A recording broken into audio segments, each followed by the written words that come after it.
Fox Sports. We are Baltimore. We are San Diego.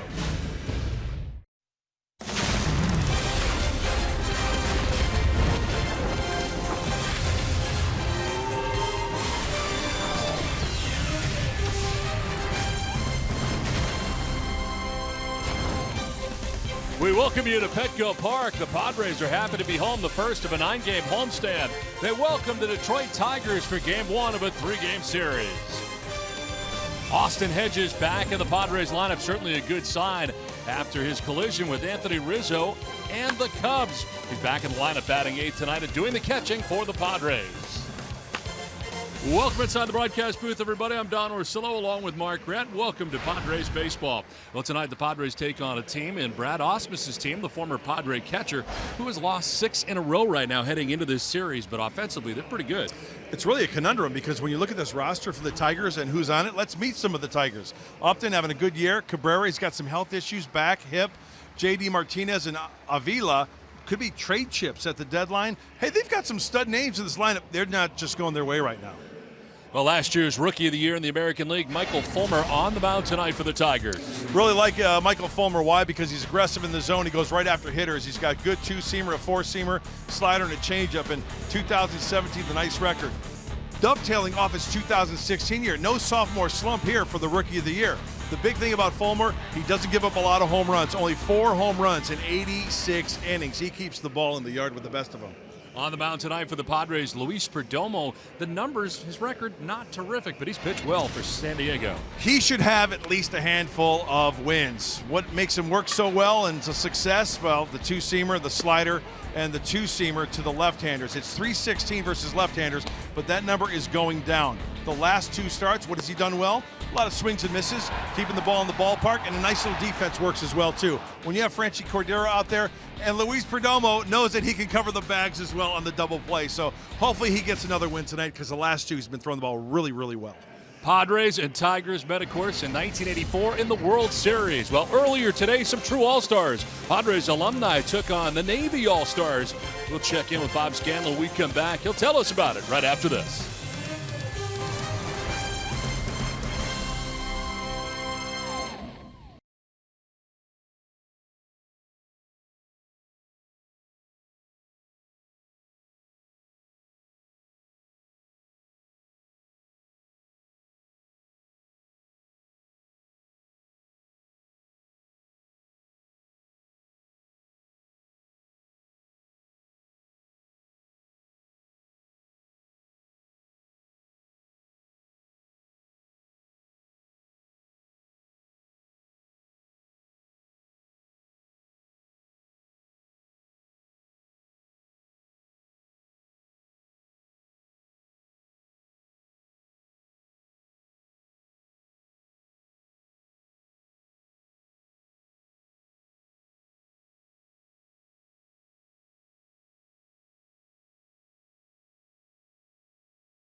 Park, and this was the scene earlier today out at the Naval Base, the first annual San Diego Padres Alumni Navy softball game. A good time was had by all, an opportunity for the Padres to say thank you to the members of our U.S. Navy for everything they do to protect us. It was a great event.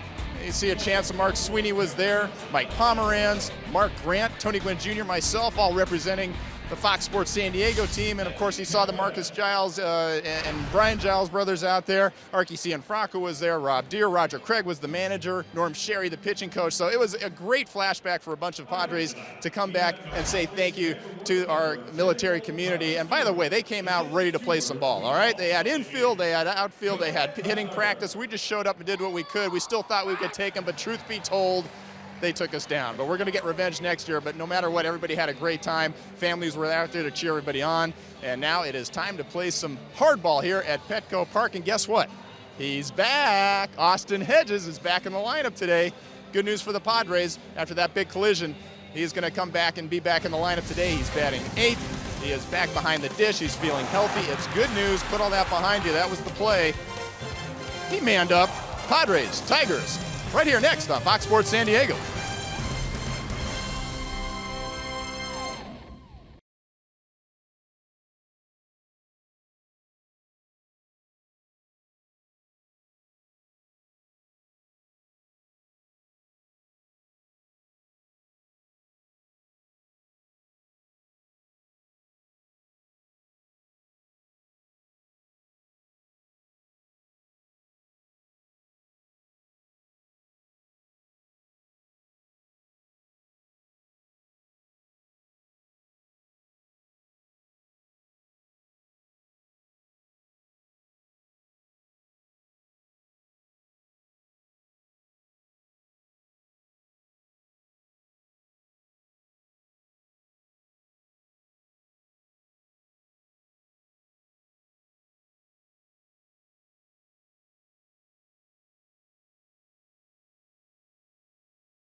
Brought to you by Papa John's Pizza.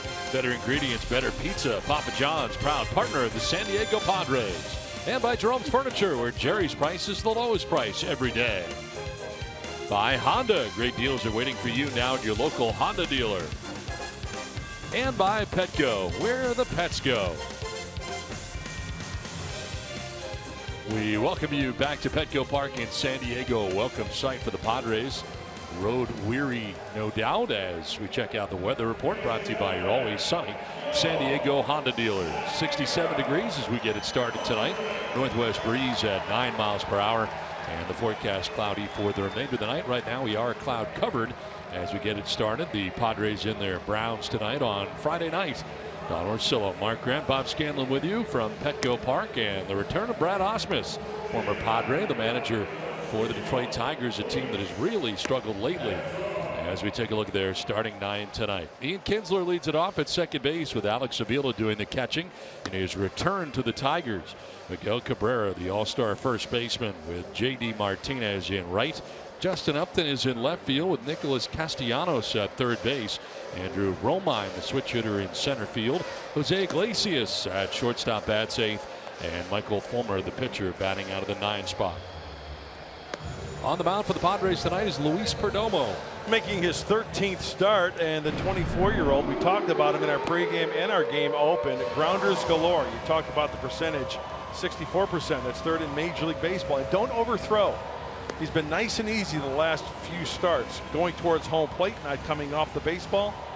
Let's see if he gets good results tonight. Well, Ian Kinsler making his way towards home plate. And a great sight to see Austin Hedges back behind the desk. And his desk in behind home plate doing the catching. Where he should be after missing, what he missed 2.5 games coming out of that first game Monday night. Like if you get like a pencil sharpener back there, just desk area. It's his office sharpening back there. Pencils, sorting paper clips. Good to have him back. Yes, sir. And Kinsler standing in to get it started here in the top of the first inning. First pitch of the ball game from Luis Perdomo is fouled off as Kinsler fouls it back to the backstop, and we are underway. 254, 8 homers, 19 runs batted in for Ian Kinsler. Tigers are coming in at 32-40. They are 7.5 games back of the Indians in the AL Central. Here's a one-hopper to his Wahe at second base, who throws out Kinsler for the first out of the ball game. Check out the Padres defensively behind Perdomo, brought to you by Lincoln. Left to right in the outfield, Jose Perella, Franchi Cordero, and Hunter Renfroe. Third to first, Corey Spangenberg, Eric Ibar, Carlos Wahe just back from El Paso, with Will Myers at first base and Austin Hedges doing the catching for Luis Perdomo. First start of the year for Wahe at second base for San Diego. One down for Alex Avila.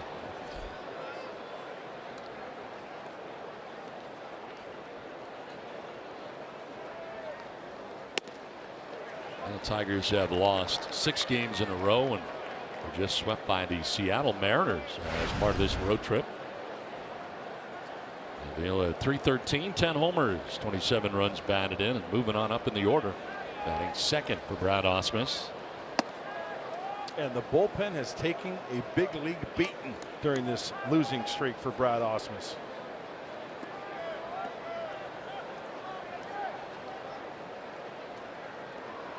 .0-3 with a 7.7 ERA. On the corner. And Perdomo jumps ahead here, 1-2. Perdomo is going to find that he doesn't need to overthrow, and he still has the nasty stuff. The giddy up is still there on the fastball, the sharpness of the breaking ball. That's a free and easy arm delivery from Luis. Ooh. Framed there by Hedges, didn't get the call. That's that two-seamer I was talking about, the left-handers coming back. Looks like it's off the plate a little bit.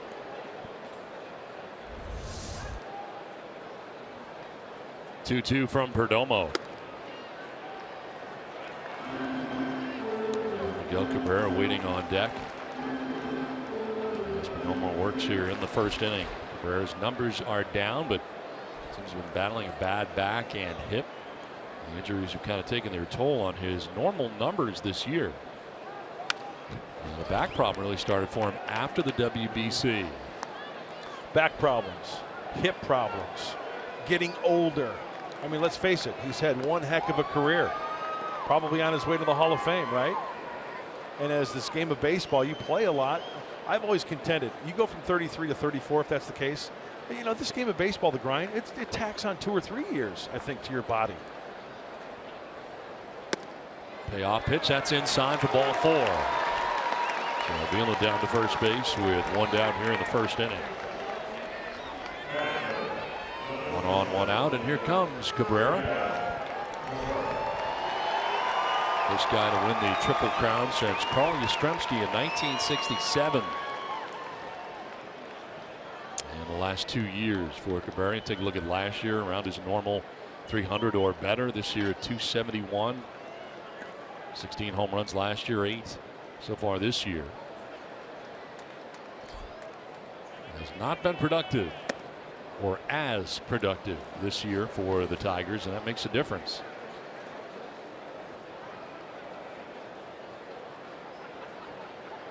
That's with one out. Avila at first base. Held on by Will Myers. You know what's great about this game of baseball? I mean, I love players like Miguel Cabrera, who puts together one heck of a career. You look in the Detroit Tiger Media Guide. How many pages? Do they 17 pages. Isn't that great? That's awesome. That tells you a little bit about his career. Yeah. He turned 34, as I mentioned, back in April, early in the season. But a lot of his hits, for instance, last night he hit an opposite field home run. It was right center in Seattle. He's taken the ball that way a lot. Now, I don't know whether that's got something to do with his back maybe or his hip, but I tell you what, it makes him stand the ball a little longer, and he still can display that power the opposite way. He's 453 career home runs.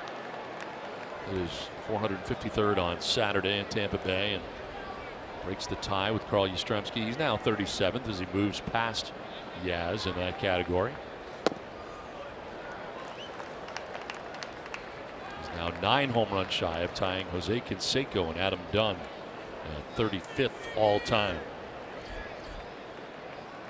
JD Martinez off the DL and waiting on deck here for the Tigers in the top of the first inning.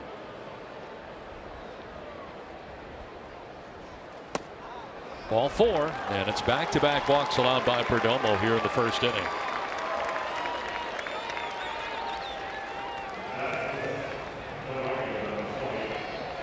So 1 out, 2 on, and JD Martinez coming up as Hedges makes a visit out to talk to Perdomo.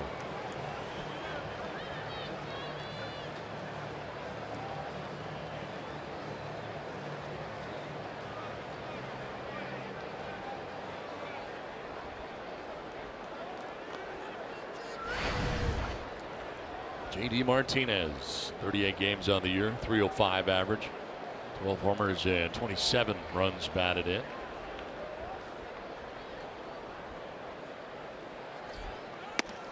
You think there'll be teams asking for this guy's services around the trade deadline? No question. He's not alone in that category, though. There are a few Tigers that certainly will draw some interest. He's a free agent at the end of this year. He's having great numbers put up this year.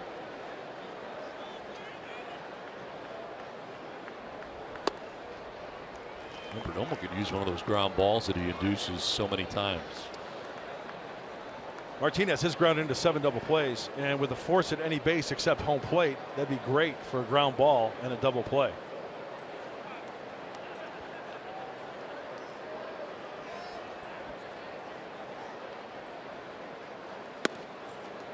Inside for ball 2, 2-1.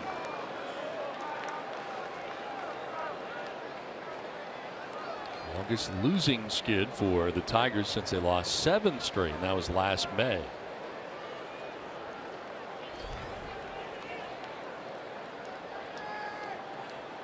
Seven and a half back of the Indians to begin the day in the American League Central.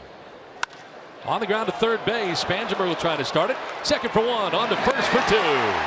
Perdomo works his way around 2 walks in the inning as he gets the double play that goes around the horn as they go 5-4 to 3 on the twin killing that ends the top of the first inning. Padres are coming up.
What are you doing? It's unbelievable. This kid's got some pop. High drive down the left field line for Hedges, and that ball will be gone. Some type of breaky ball, slider, cutter, whatever. He matched it.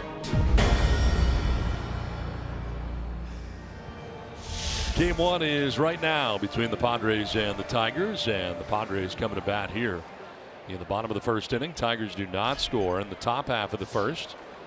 And we get our first look at Michael Fulmer, last year's Rookie of the Year winner in the American League. Comes in with a 6-5 record, ready to deal with Jose Pirela, who leads it off here in the first. And he'll take strike one from Fulmer.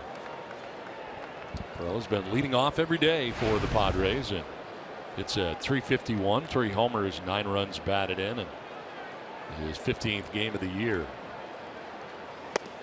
Wild swing from Pirela and a 97-mile-an-hour fastball. Oh, he's got some giddy up now. 96, 97, four-seam fastball coming right after you.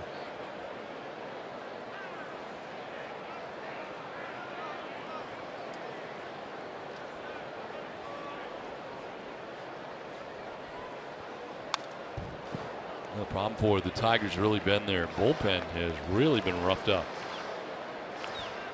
To the point where Francisco Rodriguez, who allowed 7 earned runs in 3 2/3, was released today by the Tigers. 2 and 4 seamers from Fulmer. The slider changeup. He keeps the ball in the yard. And you know, when you watch this kid pitch, he's like a closer. I mean, max effort type guy.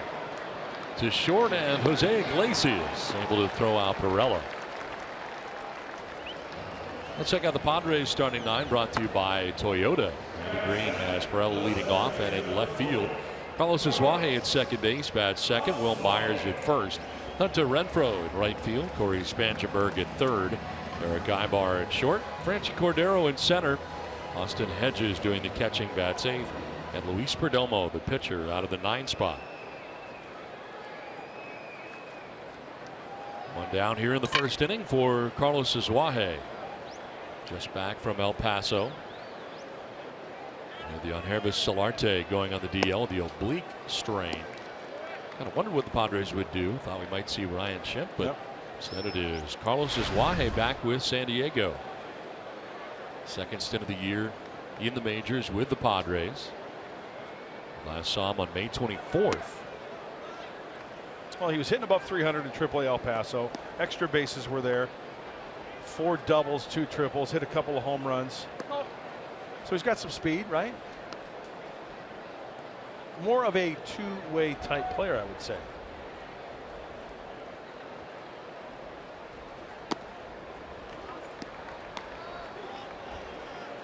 Michael Fulmer lost to the Rays on Saturday.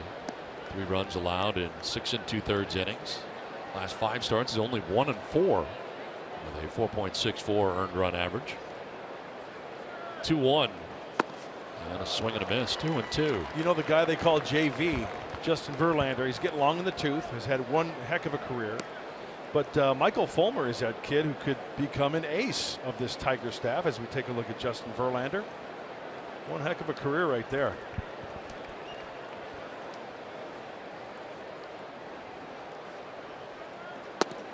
Yeah, kind of look at this Tigers team and how have they fallen? What's changed? Well, one time when they were in the playoffs just a couple of years ago, they had Max Scherzer behind Verlander. They had Rick Porcello, who's last year's AL Cy Young Award winner, on the same staff. Doug Fister was also going pretty good on the staff at the time. Not quite the depth that they had, as that's ball 4 to Asuaje. Let's check out the defense in behind Michael Fulmer tonight. It is the former Padre Justin Upton in left, Andrew Romine in center, J.D. Martinez in right. Just in the game, Dixon Machado, a late change before the game. Nicholas Castellanos with a bad back, scratch from the game tonight. Iglesias at short, Kinsler at second, Cabrera at first, and Avila does the catching for Fulmer in this game. 1 out, 1 on in the bottom of the first inning. Here is Will Myers.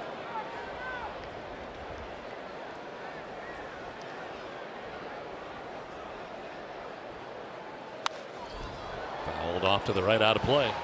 Let's take a look at the keys to the game, brought to you by your San Diego Honda dealers. I love the keys to the game. After the off day, I feel refreshed. Get to the Tigers bullpen early. Don mentioned it. The six-game losing streak, 7.71 ERA.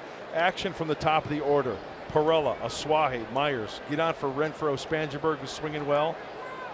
See what the bottom of the order can do as well. Everybody contribute.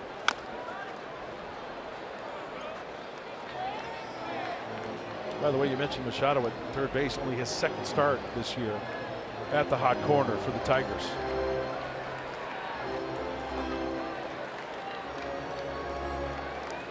Francisco Rodriguez, who was released today by the Tigers. 3 2/3 innings, giving up 7 runs, including a grand slam. Mr. Robinson Cano in the series against the Mariners. Saw that last night. So released today, a shorter bullpen today for the Tigers. Myers takes it high, and it's 1-2. I mentioned it earlier, but I want to focus on it. We talked about the four-seam fastball from Michael Fulmer. How about this little nugget? The batters have only hit 141 off his four-seam fastball this season. It's the third lowest batting average in the majors. So good spin rate is what you're saying, huh? Tough to square up. Myers strikes out looking. First K of the night for Michael Fulmer.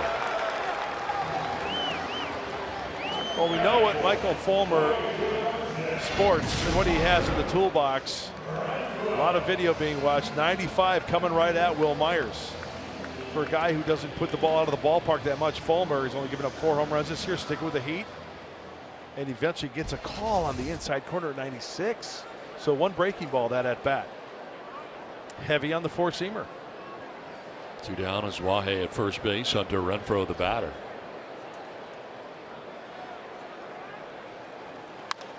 Crank one foul off to the right, out of play. Kind of a quiet series for Renfroe in Chicago. 2 for 12. Padres wrapping up that series on Wednesday, and off day yesterday, and back to work tonight, and the beginning of a 9-game homestand for the Padres. For first, and back to the bag is Wahe.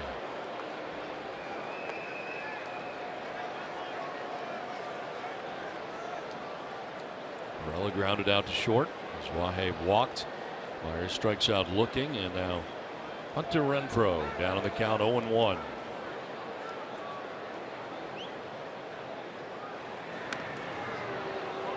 Avila behind the plate tonight. He's throwing out 46% of the base runners.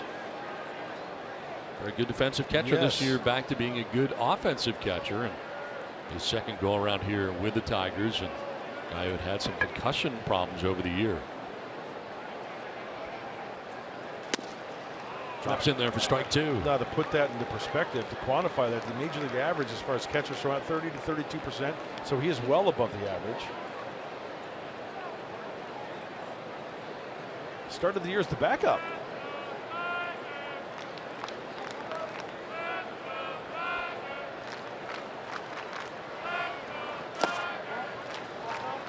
Gathers that to his right, 1-2. Fulmer doing a little fishing, casting the slider down and away to Renfroe, hoping that he's going to bite.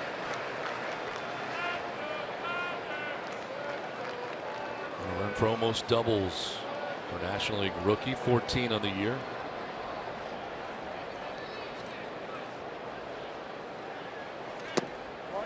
Working away again and evening the count at 2-2.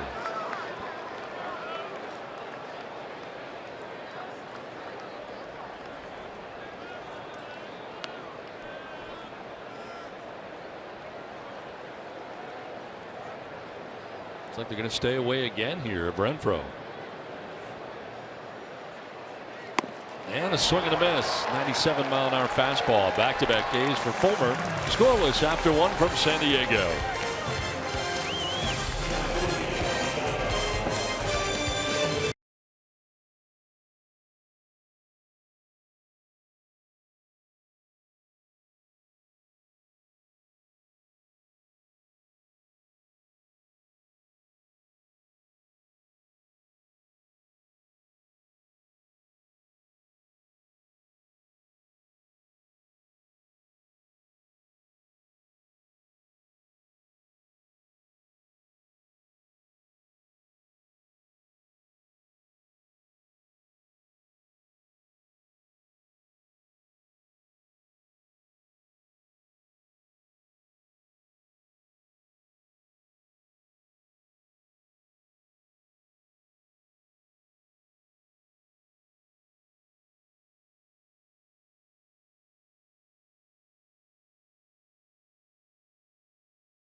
We head to the top of the second inning, and a little bit of a busy day as far as roster moves for the Padres. Yangervis Solarte going to the disabled list along with Miguel Diaz. Being called up, Carlos Asuaje, who you've already seen is in the lineup tonight, and Hector Sanchez. Now, as far as the injuries go, no idea when Yangervis Solarte is going to be back. The oblique is always a mystery, but Miguel Diaz is the more interesting one. He is supposed to see a doctor either tonight or tomorrow, and Andy referred to having some more tests done over the next couple of days. So far, there's no indication or belief that it's an elbow issue. They still think that it's mostly going to be just forearm muscle. They hope that's the case. As for Hector Sanchez getting called up, Andy's happy to have him back for two reasons. First of all, he's a very different left-handed bat that they can call on off the bench. And, hey, let's face it, the guy brings a lot of fun and joy to the dugout during the ball game, so he's happy to have a little bit of noise back in this dugout. Guys, over to you. Scan, I got a question for you. As you were talking about the other day when the injury happened in Chicago, I mean, we're talking about a forearm situation. How closely linked is that to the elbow? Well, you never know. And obviously, Don, we've heard so many times, well, it could just be a flexor mass strain, meaning the muscles that are around the elbow area, not necessarily that ulnar collateral ligament that is, of course, replaced with the Tommy John surgery. So we don't know. We're hoping that it is just the forearm muscles and not related to the elbow, but we've heard that before. It ends up being an elbow that's being masked by those muscles. So hopefully those tests come back positive. Positive meaning it's not a ligament issue, it's just muscular, and they can treat it such, and he'll be back sooner rather than later. All right, Scan, thanks very much. And we'll be looking forward to that, and certainly hoping the best for Miguel Diaz.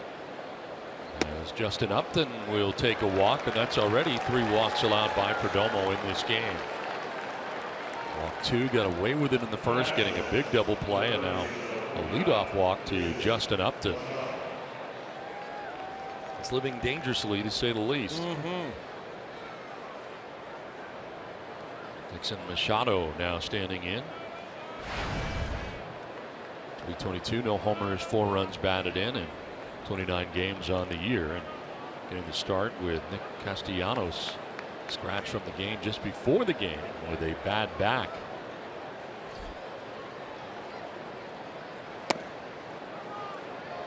Yeah, I think Luis Perdomo falls into the category of a pitcher with such live stuff and moving stuff that he doesn't have to try to nitpick and hit the corners.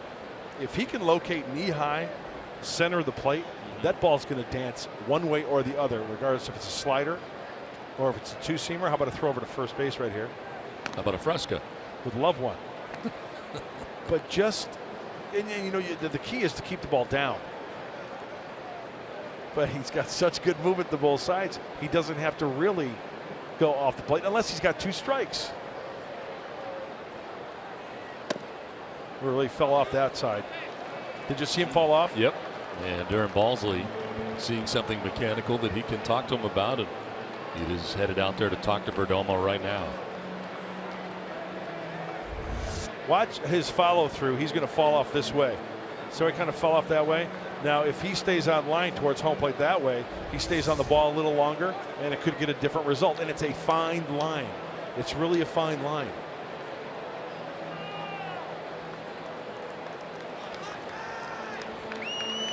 It's like, for instance, okay, if you're starting to pitch, you're starting to throw, right? Throw. If you stay on line, you know, Greg Maddux always used to say, like the bill of the cap towards the target, right? You throw and you finish up. When a pitcher starts to fall off this way, look what happens. My arm front side starts to open up. I got to catch up to get out here, and sometimes it's up and away to the lefty, up and in, and you don't Takes have off. Yeah, you don't have your consistent release point.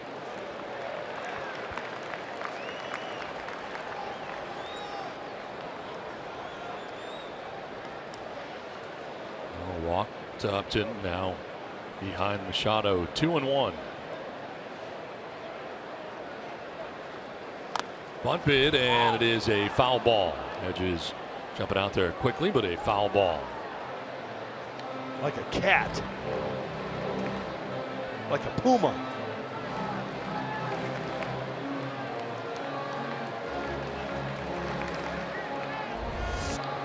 Let's see where this ball is touched. Okay, he touched it. That's foul territory. Good call by the home plate umpire, Bill Welke, right on it.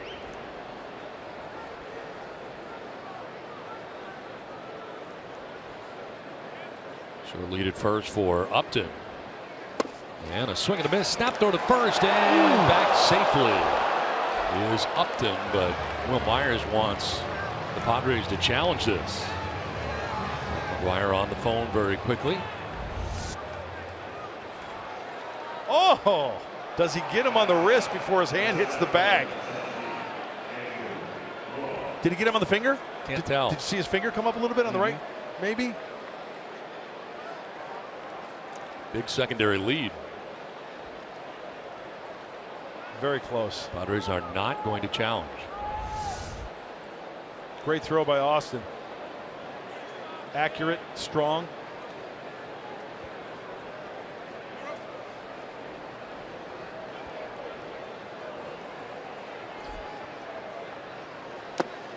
Nice pick. Hedges to the backhand there.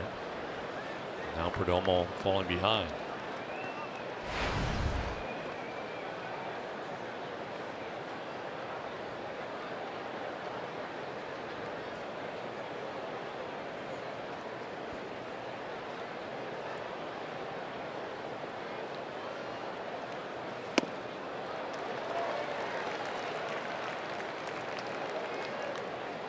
Switch hitting Andrew Romine. 226, 2 homers, 13 runs batted in. Romo looks over at Upton, who had gained a good sized lead, and of course just tried throwing behind him. On the ground to first. Myers will go to second for 1, back to first for 2. Second double play turned by the Padres in 2 innings. So Perdomo has worked his way around 3 walks so far in the night, and this one will go 3 to 6 to 3. Scoreless after an inning and a half.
Park for game 1 of this 3-game series between the Padres and the Tigers.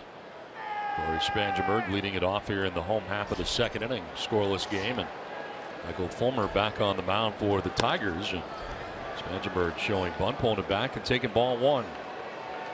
It's about where Fulmer has been so far, 97 miles an hour. The numbers for Spangenberg. 12 for his last 26 at .462. The last 8 games for Spangenberg.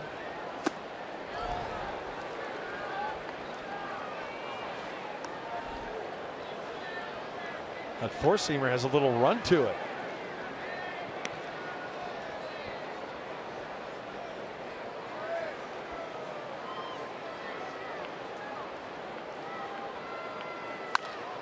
In the air, foul off to the left, out of play.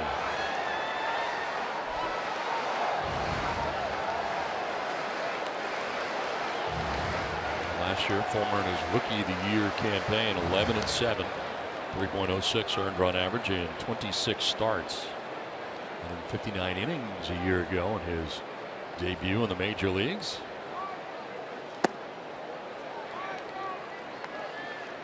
That's a pretty good year in the big leagues. They only hit 231 off of Fulmer in those 159 innings. Fewer hits too, which is impressive. 136 knocks than innings pitched. High for ball 3. Now, Fulmer has not allowed a home run in his last 59 innings. Longest active homerless streak by a starter in the majors. And Eric Ibar has moved up the order to bat 6th in the game tonight, waiting on deck. That four-seamer, you know, I look at that nugget, and it's the four-seam fastball that's tough to square up. He's about 50% ground ball rate. The major league average is about 45.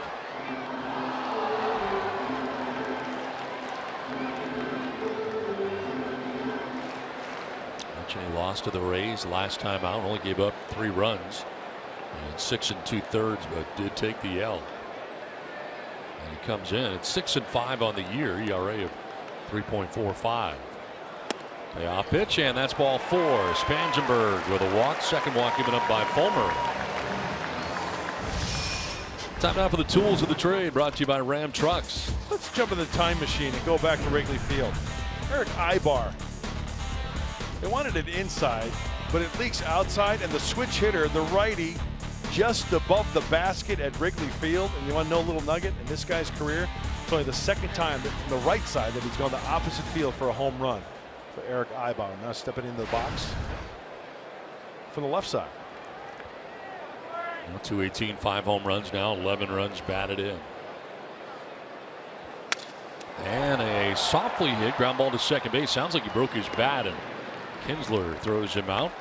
Spangenberg will take second, 1 away. So a fractured bat, but Ibar is able to move the runner along and nothing else.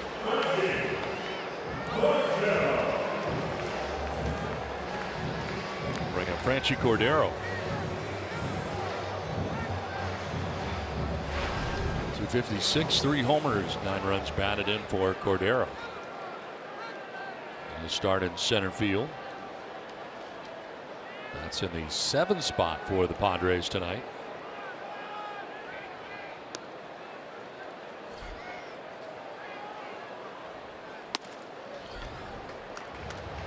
Hey, you know that ball he threw to Spangenberg for the walk, Fulmer?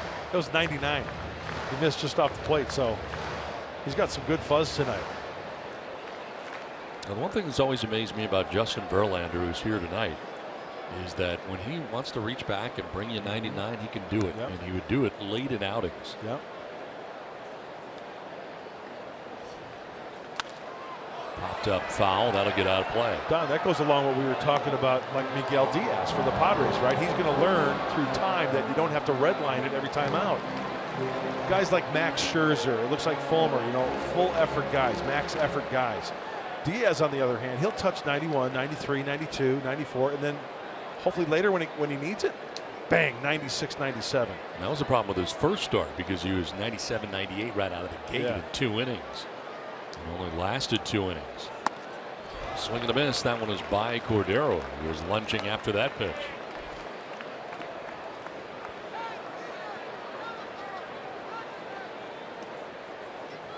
Off walk to Spangenberg, ground out by Ibar.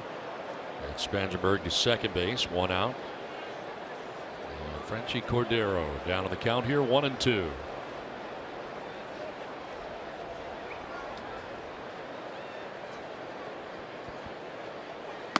Swing and a miss, and Cordero strikes out 3. Strikeouts for Fulmer, 2 down in the inning. There's that four-seam fastball. Look, he wants it down and in, and it leaks 97 up top part of the strike zone. That just goes to show you, you can get away with 97 and good spin if you miss your target, like Fulmer did just there. So 2 down. Spangenberg at second base and brings up Austin Hedges. Welcome sight for Padres fans. Hedges back in the lineup. No DL. There's a collision taking place on Monday. Missed Tuesday and Wednesday. Remainder of this series with the Cubs. Did he go? No. Jordan Baker, first base umpire.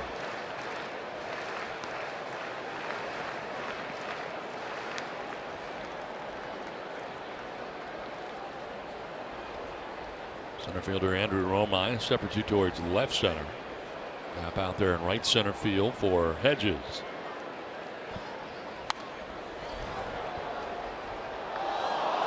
Closed captioning for tonight's game is brought to you by Wiener Schnitzel.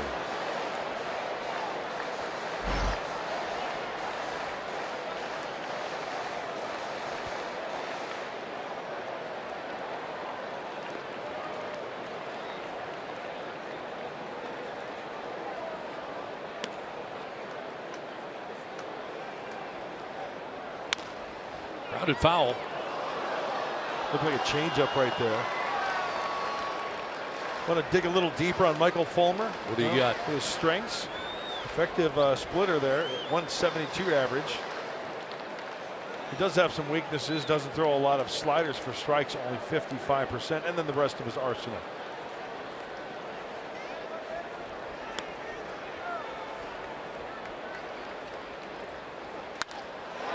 Towards right center field. That's going to get in for a hit. It's a gapper to the track of the wall. Spangenberg's coming around to score. Headed to second base is Hedges. And the Padres strike first to take a 1-0 lead.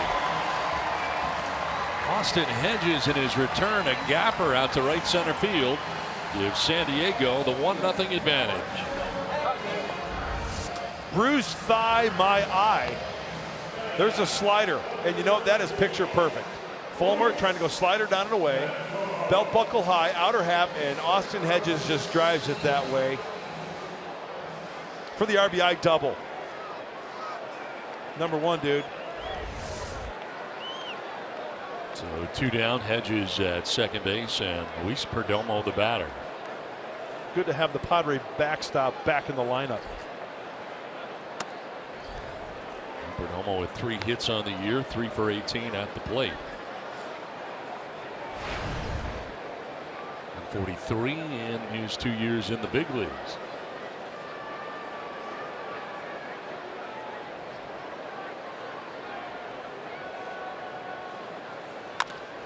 Chop towards third base. In comes Machado on the run. His throw going to be close, but just in time.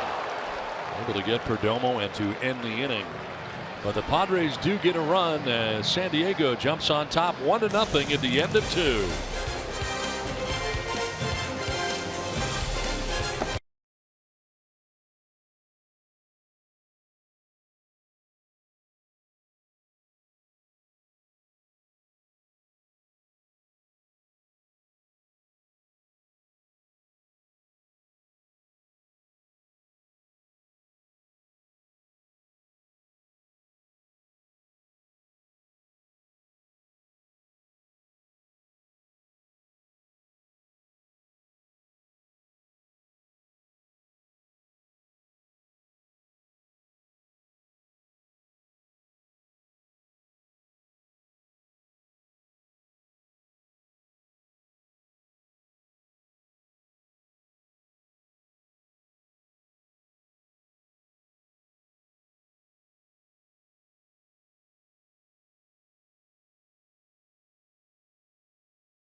Perdomo doing a nice job of getting out of the damage with the double play, but look where Will Myers is, doing a nice job of getting off the first base bag, something that he's been working on all season long, and really even a week ago was still staying more towards that first base bag. Had he been in that same position where he was a week ago, he might not be able to make that play. So Will Myers every day working to make himself better and better, and it paid off right there, guys. All right, Scan, thanks very much. Yeah, he takes a lot of pride in that, and certainly in spring training working very hard. So Mark McGuire working with him a lot too at first base. Seems like Will Myers is doing something every day to get better at first base, and that's the great attitude to have. You don't want to be content, right? You want to get better. And a lot of the coaches taking pride in helping the Padres get better at their position. And tomorrow night we'll be delving into the world of the first baseman. Kind of a theme night for us tomorrow night, and we will learn all about what it takes to play first base. As Jose Iglesias leads it off. I think a lot of people think that first base is the easier of the positions to play, and I don't think that's the case at all. I totally agree with you.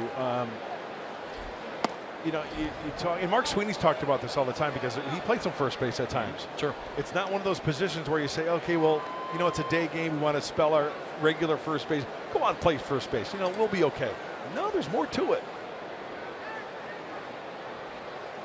I think the footwork was the thing that surprised me the most. And watching Will during the spring, it seemed like that's what he was working the most on. He's a big kid, but he's very athletic. The two very good first basemen in the house tonight. First, Miguel Cabrera, the 9-time All-Star. Grounded back to the mound. Perdomo knocks it down, reaches back to grab it. He has plenty of time and throws out Iglesias for the first out here of the third inning. Hey, Don, going back to last inning, Austin Hedges with the double, right? RBI double. Interesting that Fulmer didn't kind of pitch around him to get to Perdomo. Maybe the intent was to throw that slider more down and away off the plate. Hey, Austin Hedges took advantage of a mistake there to put the Padres on the board. Bit of a mislocation, perhaps. Could have been, yeah. So one out, and here is Fulmer hitting for himself.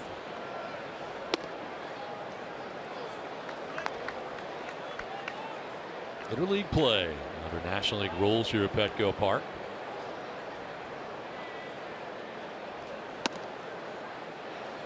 These clubs, of course, faced off in the 1984 World Series. Tigers won the series in 5 games. Led by World Series MVP who's in the house tonight, Alan Trammell. Looking for the Tigers. Love number 3, Alan Trammell.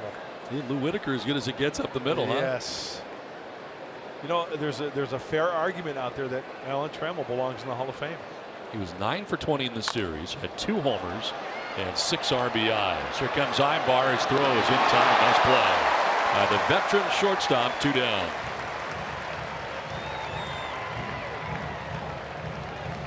Well, some confusion behind the mound, and it could have been a collision, but Asuaje turns on the brakes, and they get Fulmer by a good 2.5 steps. 7 ground ball outs in 2 2/3 innings here for Perdomo. That's that 64% ground ball rate working for you. I think it's even more than that, actually. Is it 64.3? 7 of 8 outs. Oh, you mean going up from right prior now to the, in this game? Well, I'm not a mathematician, but I'll take that. I believe you. 2 down in the 3rd for Ian Kinsler.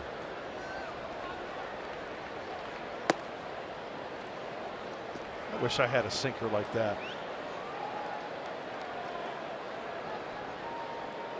Well, you pitched today, right? How'd that go? Underarm. You went underneath? You didn't go over the top? It's a softball. Oh, okay. Gave up a lead-off triple. Some things never change. Backing up. Gave up 2 runs. Yeah. I relieved RJ, Randy Jones in the 1st. I pitched in the 2nd. Did you get out of it, or I got the run out score? of it. Oh, yeah, only 2 runs. Oh, only 2? Yeah. So 2 did get in. RJ gave a 5. But it was fun, though.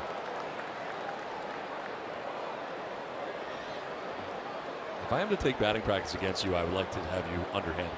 Okay. Yeah. Then I would feel better about my ribs. I'll still hit you. That is ball 4, and that is the 4th walk given up by Perdomo. tomorrow. That's tomorrow. The Brewers take on Brandon Phillips and the Braves at 1 on FS1. Then Albert Pujols and the Angels battle the Red Sox at 4 on your local Fox station, or you can watch it live on Fox Sports Go. Get your baseball fix on Fox. Perdomo upset with himself. 4th walk in 2 2/3 innings. Took a little stroll in behind the mound in the midst of a meeting with himself.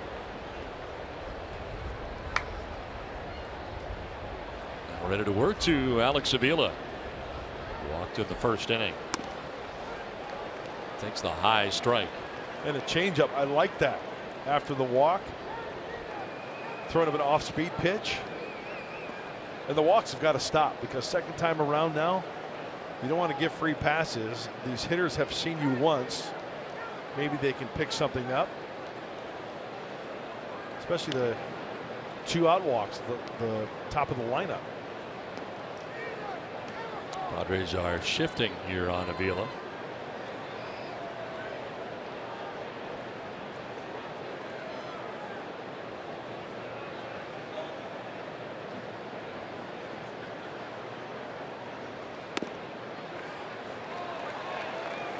Jumps ahead 0-2.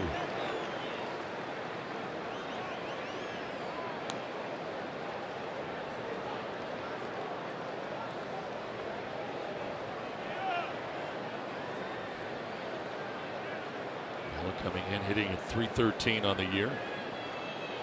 Comes a changeup. And a swing and a miss, a good one. That is strikeout number 2 for Perdomo. It ends the inning. 2.5 done with the Padres on top 1-0. The changeup, strikeout Avila.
David Ortiz, Big Papi, had his number retired. The number 34 will never be worn again for the Boston Red Sox. And up there, the fans celebrating his career tonight at Fenway, of course, retiring last year. And came here to Petco Park. The Red Sox were here in September last year and had the chance to give him a send-off here from Petco Park. And remember, he got a surfboard while he was here. That's right.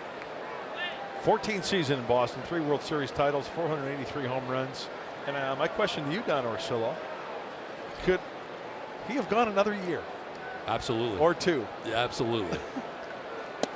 But I think his foot was a problem. I mean, you look at it, over 30 home runs, 100 RBIs last year. Said he was going out. He goes out pretty much on top. I was just going to say that is one heck of a way to go out. And the only member of the Red Sox to be on all 3 World Series teams, 04, 07, and 2013. Released by the Minnesota Twins. Signed by Theo Epstein. And I thought it was really interesting that Pedro Martinez was very instrumental in that signing. Huge. Broken bat Papa, second baseman Kinsler, will make the catch for the first out here of the third inning. 541 career home runs. At his 500th in 2015. Over 1,700 RBIs, 10-time All-Star, and an incredible World Series in 2013. World Series MVP. That was against the Cardinals. And of the 3 championships in 10 years, it was the only one that the Red Sox were able to finish off at home at Fenway Park. The other 2 were on the road in St. Louis in 04 and in Colorado, sweeping them in 07. That was a year, of course, that the Rockies won 21 out of 23, beat the Padres in a 1-game playoff. Thanks for reminding me. Yep. Matt Holliday still hasn't touched home plate. Nope. Wahe fouls it off to left out of play. I know we've talked about that play many times, but a lot of people don't give credit to Michael Barrett, the way he blocked home plate back when it was the rule. You could do that. Tim McClellan was the umpire who took forever to make the call. The throw from Brian Giles, yep, who we saw today in the softball game, making that throw. Grounded to short at Iglesias. 2 down here in the third inning. You know, by the way, just to dovetail off that, you know, the play like we saw in Chicago, the collision rule, which I really dislike, and majority of baseball players and coaches dislike as well. Just want to throw that out there. Would you call it the Buster Posey rule? Well over 50% of the people in baseball, players, managers, coaches, dislike that rule. Just want to throw that out there. 2 down here in the third. Will Myers, the batter. Learn how to block the plate and learn how to slide into home plate. There's a correct way of doing it. Rule kind of went into place after the Buster Posey collision. Scott Cousins. Scott Cousins, Marlins, yeah. Broken bat. There's been a lot of them. The one hopper out to short. Iglesias throws out Will Myers. It's 1-2-3 third for Fulmer. It's a 1-0 Padres lead through 3.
Tomorrow, vote Padres for your 2017 All-Stars with the Esurance MLB All-Star Game ballot.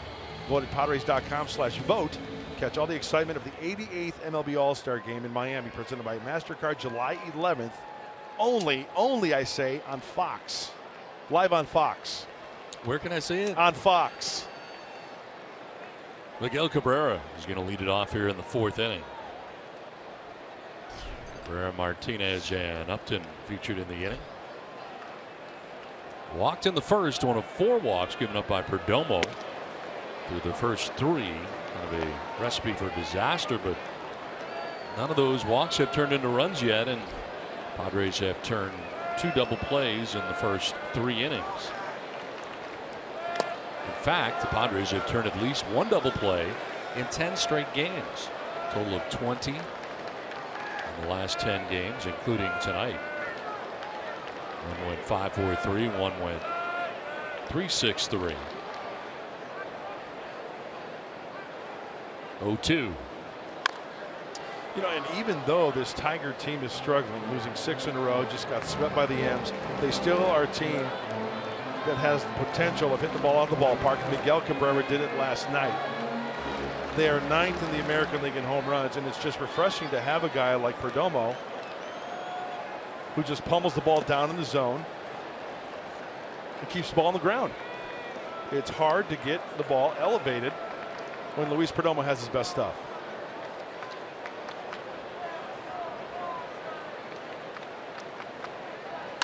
On the ground again. Ibar deep in the hole at short's got a long throw, but he'll get it there without a problem. One out in the 4th inning. It's time now for the Arco top tier player profile. Let's take a look at JD Martinez, who is coming up next. Most home runs since May the 12th. He's got 12 of them. Only Justin Smoke, George Springer with more. Time with Aaron Judge. Edwin Encarnacion has really turned it on in his new uniform of the Cleveland Indians, and Logan Morrison of the Tampa Bay Rays. All-Star in 15, Silver Slugger in 15. That's here with one out, bases empty.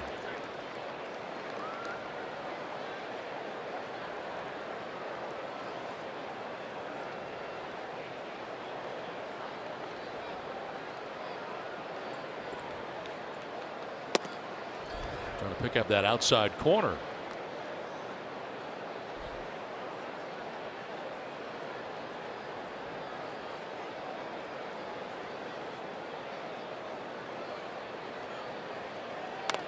Well, check swinging on the thumbs, and he fights that one off foul. You talk about missing big time with location. He wanted a fastball down and away.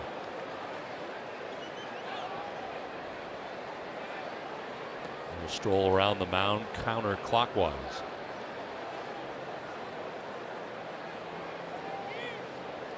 Okay, make an adjustment here. Fastball away again. Get it out. Oh, he shook him off. Good pitch. Off balance, and JD Martinez strikes out. 3 Ks for Perdomo, 2 down here in the 4th inning.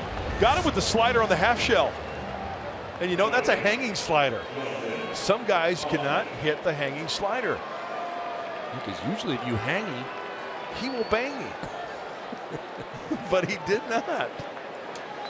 Mike Schmidt could not hit a hanging slider. He had that swing where it was down. He could crush the low ball. He can go down and get the low ball with the best of them. You hang a slider, you're all good. 2 down for Justin Upton. It's all good in the hood. Upton 21 consecutive games reaching base safely. Rodo Nunez leading that category for the Giants, 30 games. Here's a guy with a short stroke now. We saw that he was wearing a Padre uniform.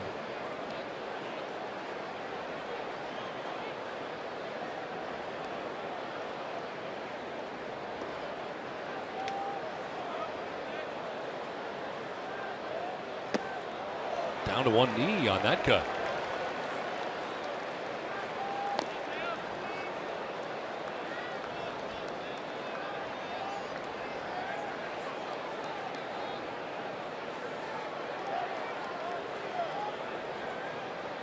A 3-time National League All-Star, 2009, 2011, 2015. Represented the Padres in 15.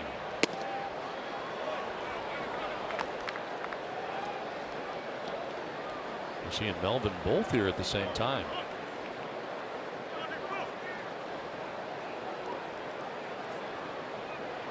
Yeah. 2-2 is off the outside edge, ball 3.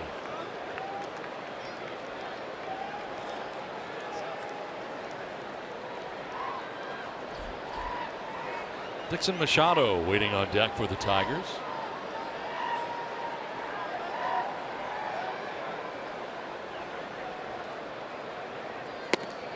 Ooh, just outside. Perdomo wanted it, didn't get it. 5th walk given up by Luis. This one comes with 2 outs in the 4th inning. He's had at least 1 in every inning. Yeah, trying to bring that two-seamer back. Clearly a ball.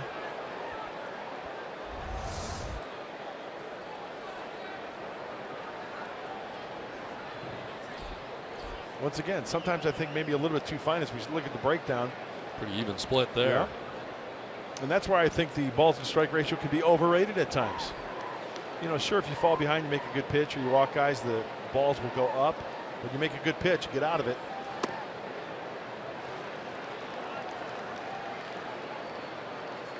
Jumps ahead of Machado here. Second AB of the night for Machado. Struck out swinging in the 2nd inning.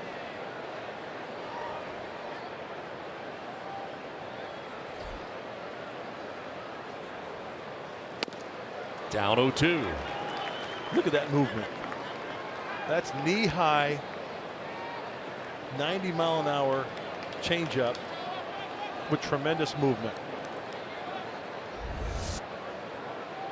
Or he just took a little off the two-seamer. That was 90. Maybe he's changing speeds on his fastball.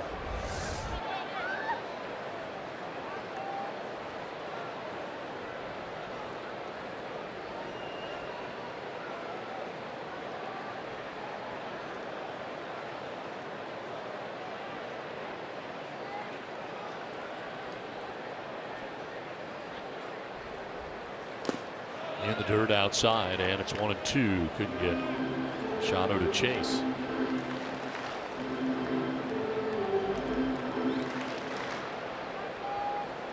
It almost took a long time between that last pitch. Took a long walk, and not sure if he hurt himself or what.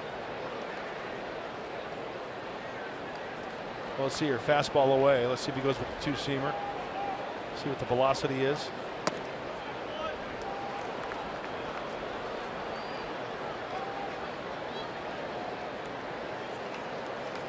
Another walk behind the mound.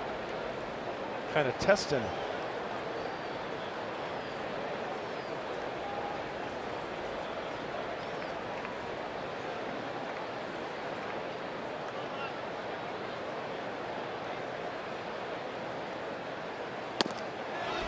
Frame, but away. Full count again. Cabrera to ground to short, struck out J.D. Martinez. Walks Upton, and now a full count here to Machado. And Andrew Romine, switch hitting center fielder, waiting on deck. Chop back to the mound as Perdomo will run a bit and toss to first for the out. That ends the top of the 4th inning. 1-0 San Diego.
Lexus dealer invites you to test drive a Lexus today.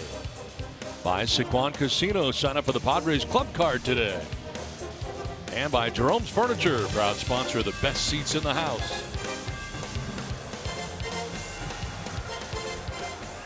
Now the Padres with a 1-0 advantage. They come to bat here in the home half of the 4th inning. Hunter Renfroe leads it off.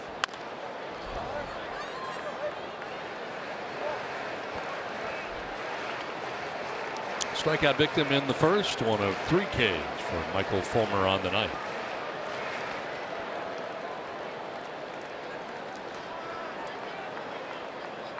Fulmer fresh off his first 1-2-3 inning of his outing.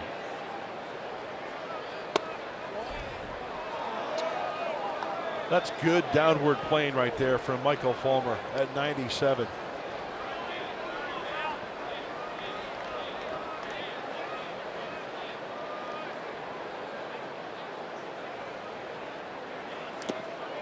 Bounces in, 1-2. 3 strikeouts, 2 walks. Hitta gave up the RBI double by Austin Hedges in the 2nd inning. Renfroe now, Spangenberg next.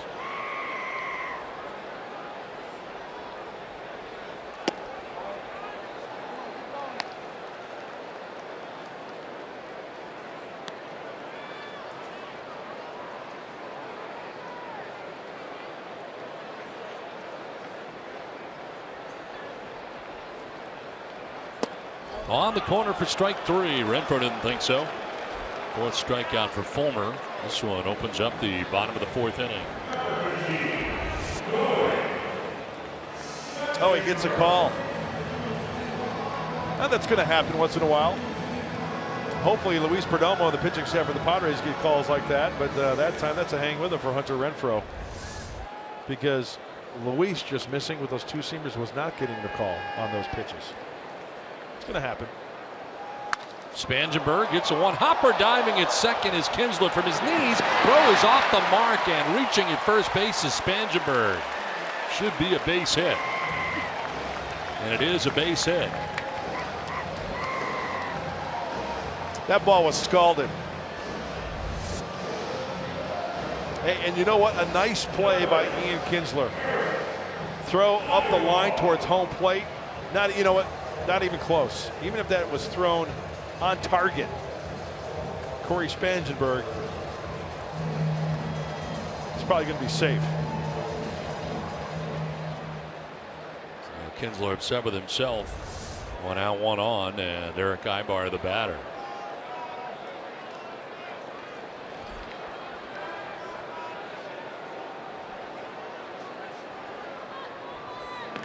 To the first, and back is Spangenberg. I'd like to see Corey go here just to see what Avila has behind the plate. Right? I think you know what he has, though. But no, I know. He's thrown out 46%, but we've got good speed in Corey. What type of jump he can get. And look at Fulmer. He's going from the first base side of that pitcher's plate all the way over. So a closer throw to first base. Might not seem like a lot, but in a bang-bang play, it could be all the difference.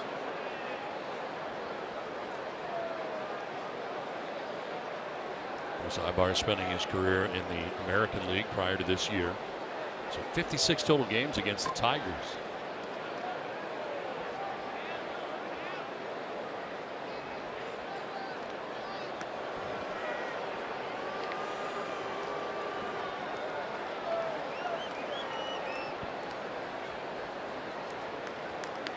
One out, 1 on. Ibar batting for the 2nd time tonight. Spangenberg gaining that lead again at first base.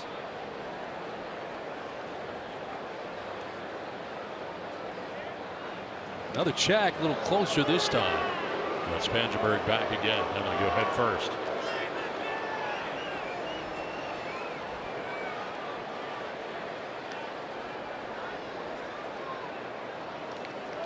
Look at how far he is on that mound, Don. See over towards the first base side? Just so your foot is in contact with that pitcher's plate. I mean, he is way over to the right side. Not as far as you can be. Yeah. He's got a good angle, straight angle on the inside part of the plate for the left-handed hitter. And then going the other way, getting an angle. So 2 angles working. straight on to the lefty. And straight on that outside part of the plate to the righty. Runner goes, pitch swung on a miss, throw down, and Spangenberg has a stolen base.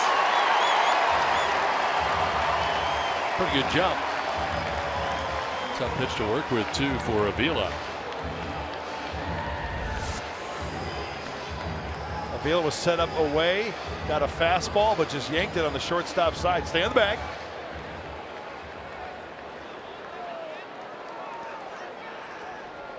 See Corey sliding towards the outfield part of second base as well. Nice pop-up slide. Spangenberg in scoring position, one down, and Eric Ibar the batter.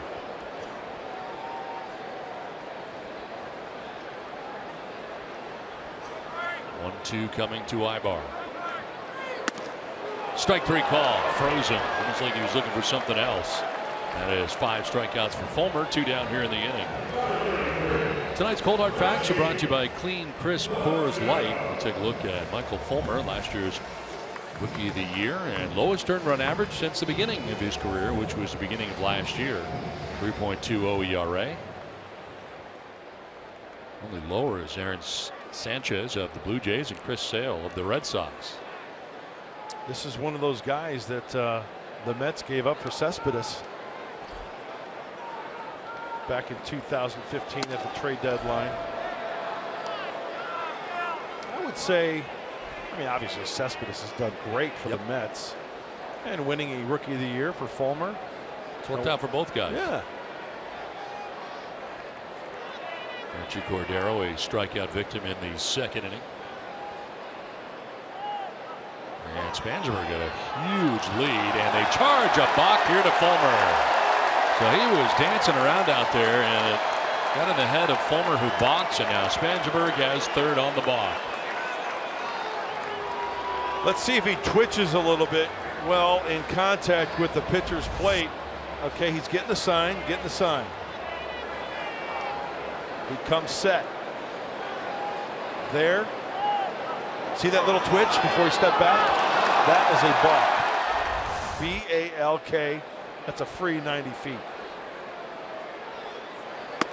Now Cordero lunging after a 99-mile-an-hour fastball. So there it is again.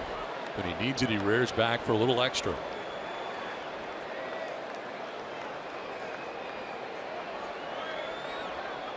So Spangenberg at third. Cordero trying to drive him in here.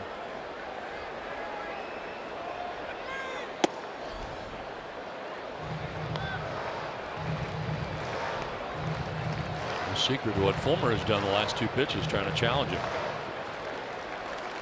Yeah, why speed up his bat with anything else unless you throw an off-speed pitch out of the zone? Fastball in. Third in a row. Too far in.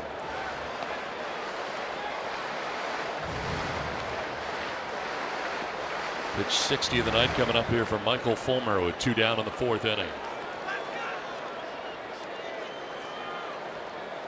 Field straight away. Deuces are wild on the scoreboard in the left. 2 balls, 2 strikes, 2 down.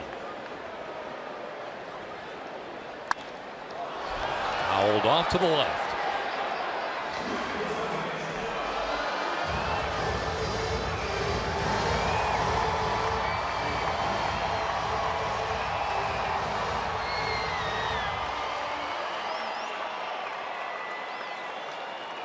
Austin Hedges hoping to get a chance in this bottom of the 4th inning.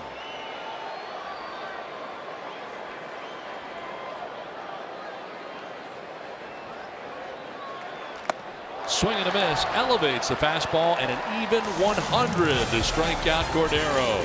1-0 Padres.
Perdomo know how to do? How about get grounders?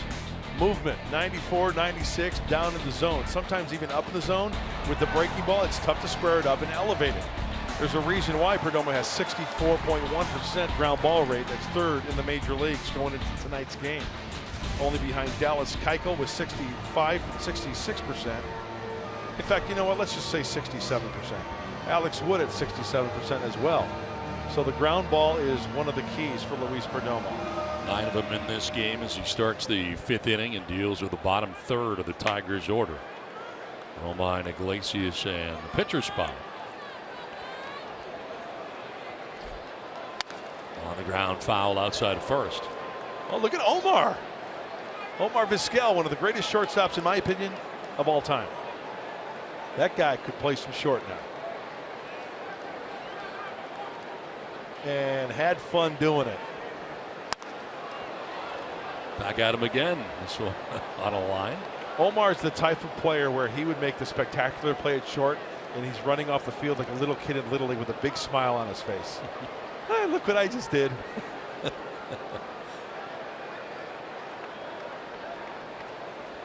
Pitch 70 of the night for Perdomo. He elevates it. And Romine to ground into a 3-6-3 double play in the 2nd inning. As Romine gets his second look here at Perdomo. Protective swing and fouls it back to the screen. At the end of the bat.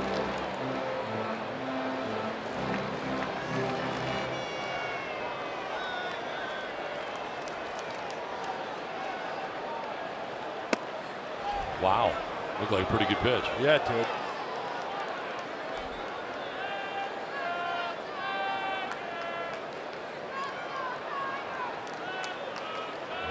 Iglesias, pitcher spot expected.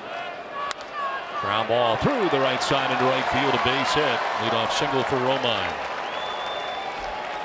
And that is the first hit of the night for the Detroit Tigers, and it should open up the 5th inning. Well, Perdomo had walked 5. He had not given up a hit here until the 5th. And the changeup just catches too much of the plate. It stayed up in the zone, speeds up the bat of Romine, and he finds the hole on the right side. And there goes the no-hitter. Second time the Tigers have had the lead runner on in 5 innings. That brings up Jose Iglesias. Iglesias grounded back to the mound to Perdomo in the 3rd inning. Here he is in the 5th.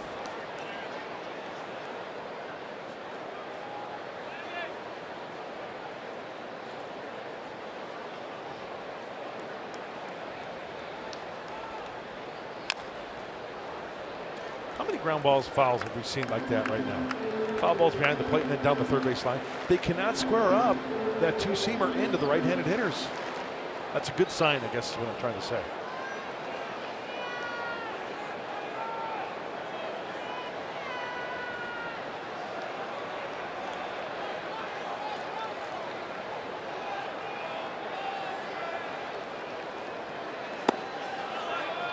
You may notice the patch that the Tigers are wearing. Mr. I, great owner of the Detroit Tigers, Mike Ilitch, passing away. And wearing that patch all season long.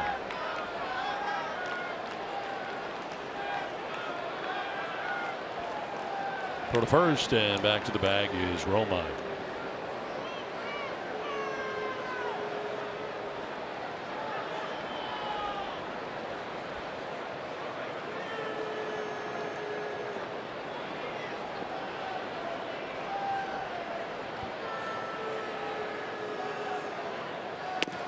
Yes, goes he did. Around. Strikes out, and that's strikeout number 4 for Perdomo. First out here of the 5th. Trying to hold back on the breaky ball. Oh, can't hold back. It might even be a triple. Well, he went. They called it. So doesn't matter.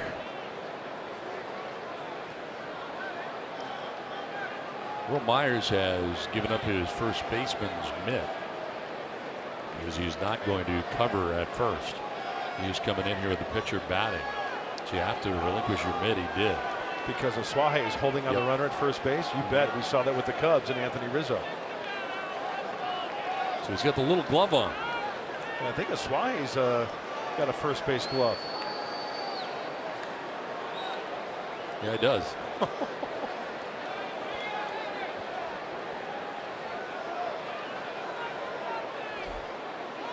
It's a pretty big glove. Yes, it is.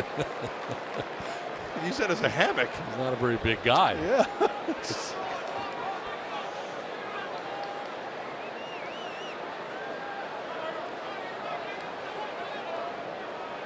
Remember Will Myers using Brett Wallace's glove. No signs of bunting here so far, though, and it's 0-2. They're expecting it, but Fulmer has not even squared. Yeah, you know, I'm very surprised too that he's not putting down a bunt.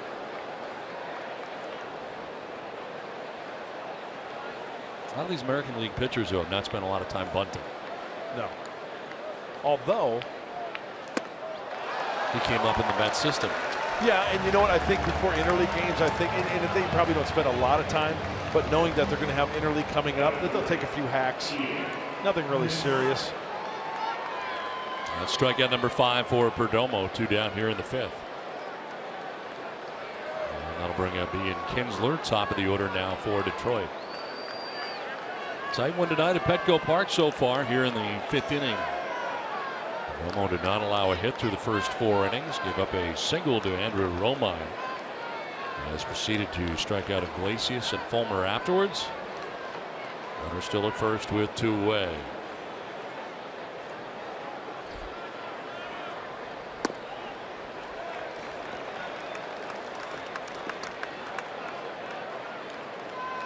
Kinsler grounded out to second base in the first inning. Walked in the 3rd. Perdomo has walked 5 in his outing. Pitch count is pretty high here. This will be pitch 82 through 4 2/3. Strike called. 0-2.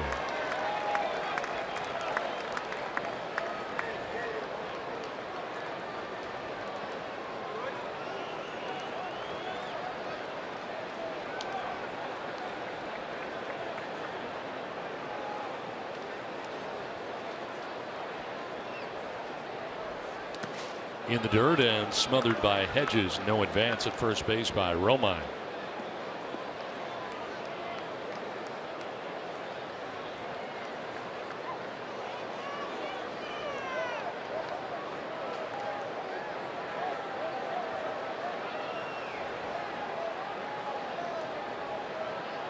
Slider.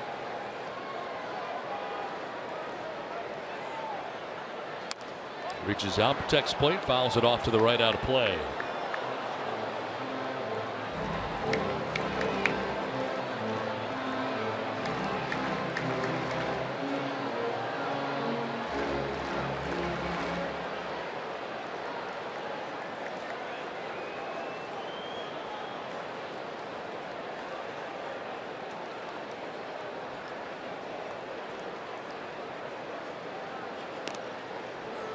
Check on Romine, but kind of lunged at first back to the bag. Center fielder Frenchie Cordero over towards left center. Gap out there in right center field as Romine gets his lead again.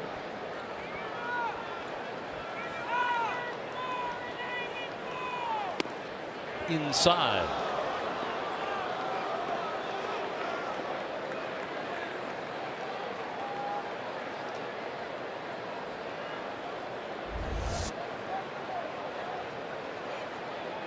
Laid off a 2-seamer. That has been one pitch that has been tough to square up for this Tiger team. On the ground, but right to Oswahe at second base, and Kinsler retired. So are the Tigers in the 5th.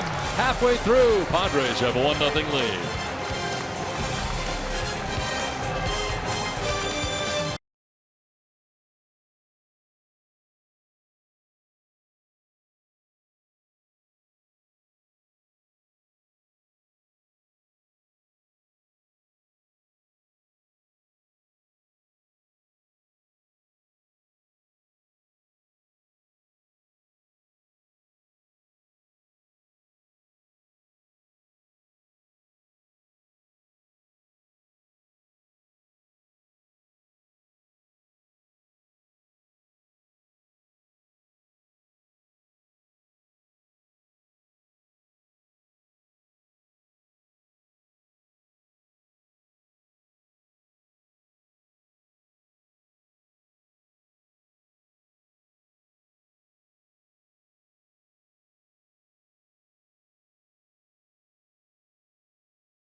Padres icon, Tony Gwynn.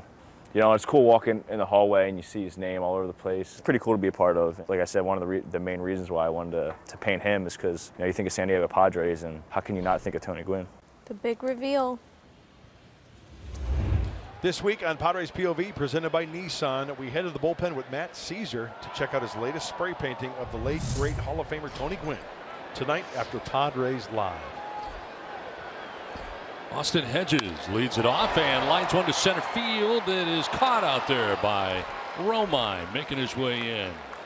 Hung up long enough for him to make the grab. Hedges, solid contact for the second time tonight. This time nothing to show for it. Don't change a thing there, Austin. This four-seamer leaks middle in, and he's right on it. Perfect swing. Strength from the legs. As you mentioned, Don, hung up there long enough for Romine to make the catch.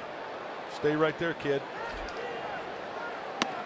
One down for Perdomo, his second at bat of the night. He grounded out to the third baseman, Dixon Machado, in the second inning.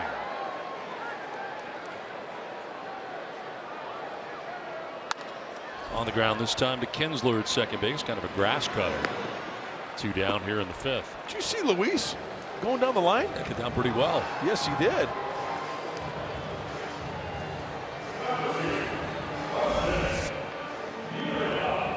I mean, he's going.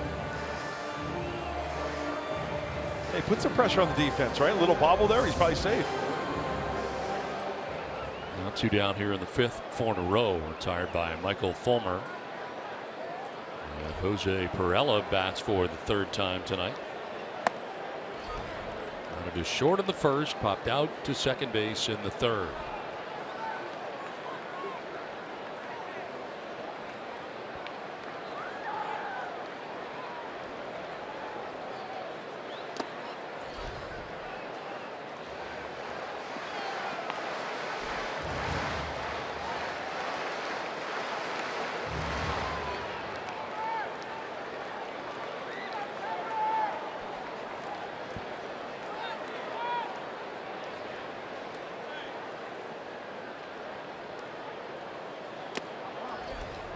Three and 0.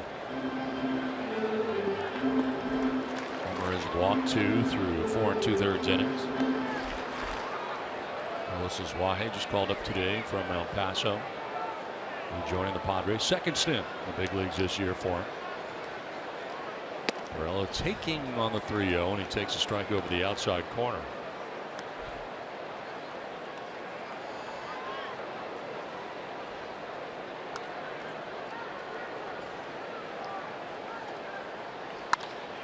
To short, Iglesias. A 1-2-3 fifth inning for Fulmer through 5. Padres have a 1-0 lead.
Lead over the Tigers. Time now for our San Diego fans of the game.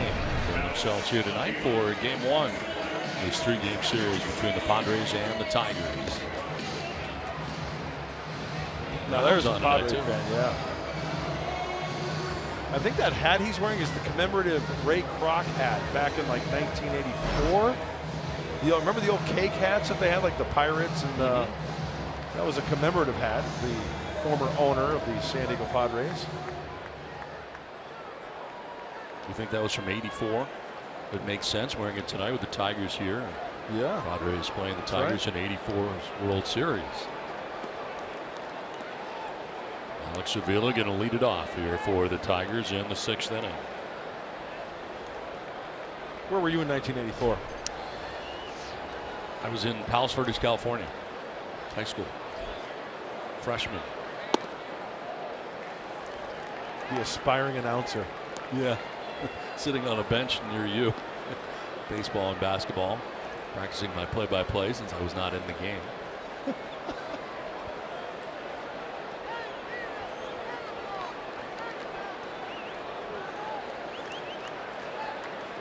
Ooh.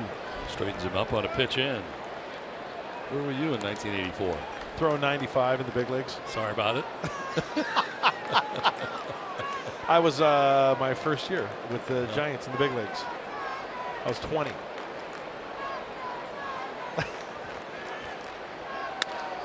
Up the middle into center field and a base hit for Avila. The second Tigers hit on the night. Second straight inning, a base hit has started the inning, and third time in 6 innings. Lead runner's been on for Detroit. Looked like a changeup. Yes, it was, and it was elevated as well. He gets some serious top spin on that ball. Almost like a backhand from a tennis player, huh? Going over the net with the serious backspin, or top spin, I should say. He stayed on that changeup nicely. Second was Scan. Don, you know, I have a unique position over here in the first base camera well where I can really see from the side Luis Perdomo's delivery, and out of the windup all night long, it's looked like he's had a very difficult time getting gathered over the mound. It really looks like he's been rushing through his balance point, and I think that's why a lot of his pitches have been up out of the windup. Out of the stretch, though, a completely different situation. He's been able to get that front leg up. He still has some of his weight gathered on that back leg, and I think it's allowed his arm to reach out, stay on top of the ball better, and get a lot of those ground ball outs out of the stretch. Is that unusual to have more comfort out of the stretch than the full line? No, actually, you've got less moving parts out of the stretch, so it's not that uncommon, although sometimes out of the stretch you can rush too much. To center, but out there. The sinking liner is Cordero to make the catch. Big out right there anytime you get Miguel Cabrera, and they got him for out number 1. You can see he gets gathered there on that back leg just a little bit better. That one gets hit hard by Cabrera, of course, but in general, he's done a better job of keeping his weight back just a little bit out of that stretch position, and the pitches have been down in the zone. The good news is, if you got to pick one or the other to be better at, you always want to be more comfortable out of the stretch on a given night, because that's when you have runners on base. Well, that's the thing. I mean, you go back looking over your scorecard, and after every one of the runners have reached, and there have been 5 walks and 2 hits, it seems like he bears down and gets out of it.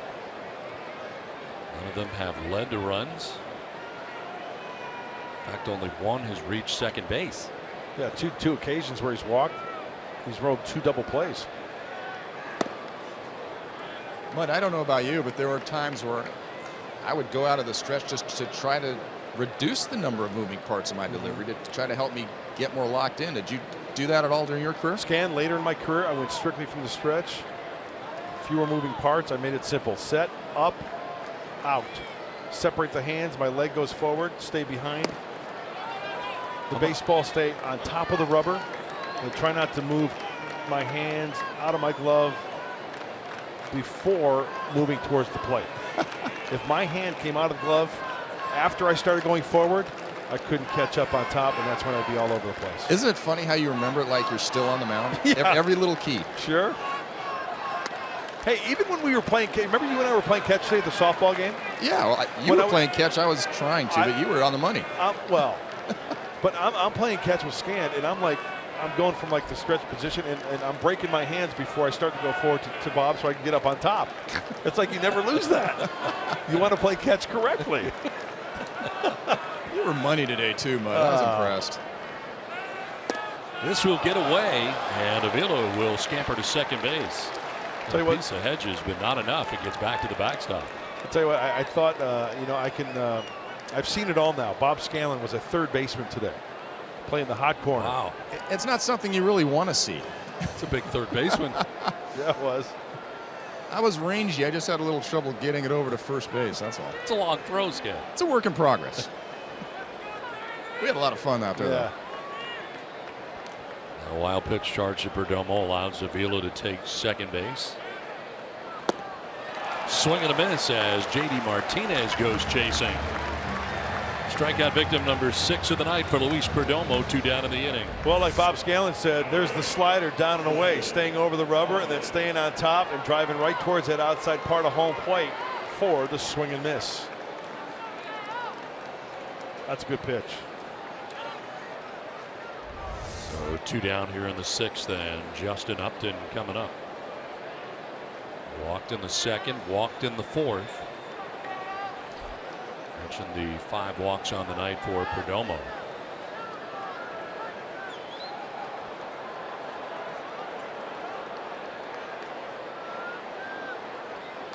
On the ground to the backhand goes Myers. He gets up quickly and wins the foot race to the bag by a lot to end the top of the 6th inning. 1-0 Padres.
Not only that, but we're going to look into playing first base. Here on Fox Sports San Diego on instructionals on playing first base. Myers Growth at first. Mark McGuire will share his insights all during the Tigers-Padres game tomorrow night. It is our first base show. We'll get it started at 6:30 with Padres Live, game 2 of the series. The Padres and the Tigers here tomorrow. Looking forward to that. It's going to be a great show because it's more than just getting over to the bag and receiving a throw from your second baseman, your shortstop, or your third baseman. So much more complex to play the first sack. Well, Myers will bat second in this inning, as Carlos Wahe leads it off in the home half of the 6th inning.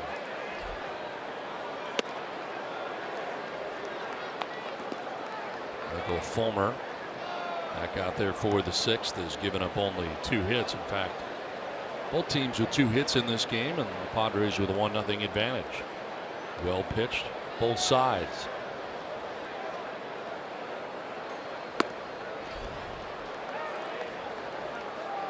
Fulmer coming in with a 6-5 record individually, 3.45 earned run average. 14th start of the year for last year's Rookie of the Year in the American League. To center, Romine coming in to make the catch for the first out.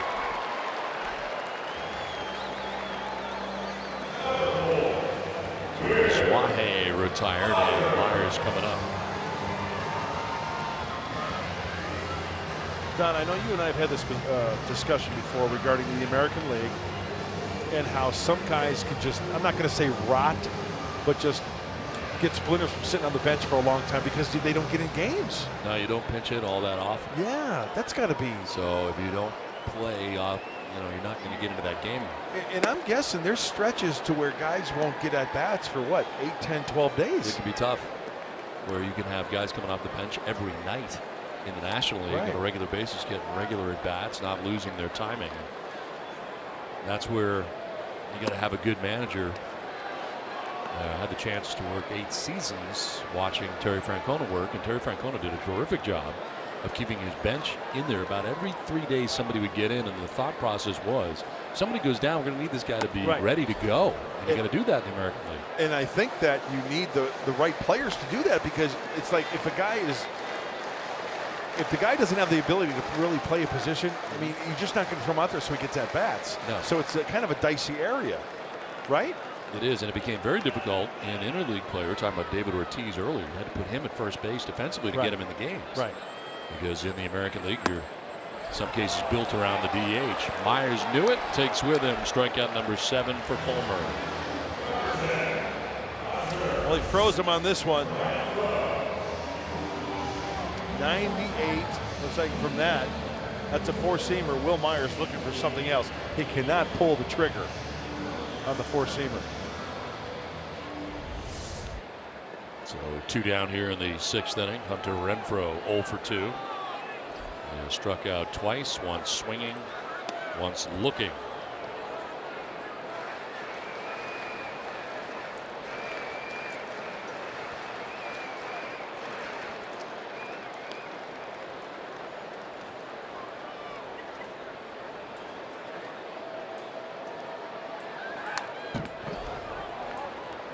Fulmer still throwing hard, 98 miles an hour. Next pitch will be the 80th of his outing.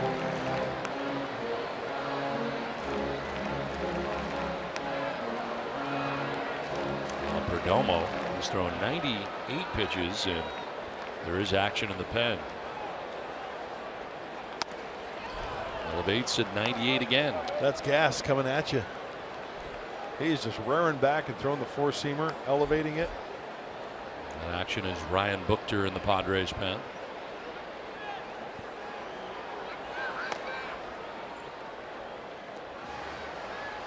Got to be careful with that off-speed pitch down and into Hunter Renfroe. Remember, 2 times this year he's taken that pitch. Split fingers and changeups down and in. A la Calle. Home runs. Fastball away. Didn't go.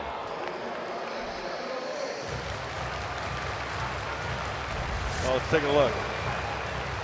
Oh, there's no way he went. You know why? Because I haven't picked a stick. No way he went on that. Oh, boy. Now he does strike out to end the inning. That is the 3rd time tonight. Renfroe strikes out. 1-0 Padres.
With 2 outs in the second inning, and Spansberg at second base, a gapper double produces the game's only run, with the Padres on top 1-0.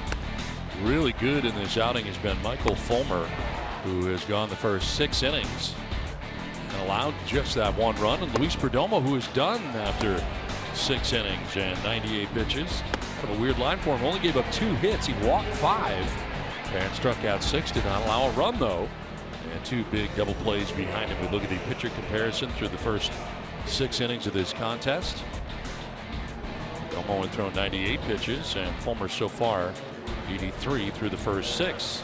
Well, that tells me the ball and strike ratio not that great, right? But it doesn't matter. The no runs, the 5 walks. He's making pitches when he needed to. Pitched himself into some bad counts, but when it really counted, a couple of double plays worked to his advantage. So Ryan Buchter first out of the pen for either side, and Buchter dealing here with Dixon Machado. And this pitching change brought to you by El Cajon Ford. 31st appearance for Ryan Buchter. Last pitched on Wednesday in Chicago. Struck out 1 Cub in an inning of work. Opponent's hitting 200 against Ryan. That's 20 for 100. That's pretty easy math, even for me to figure out.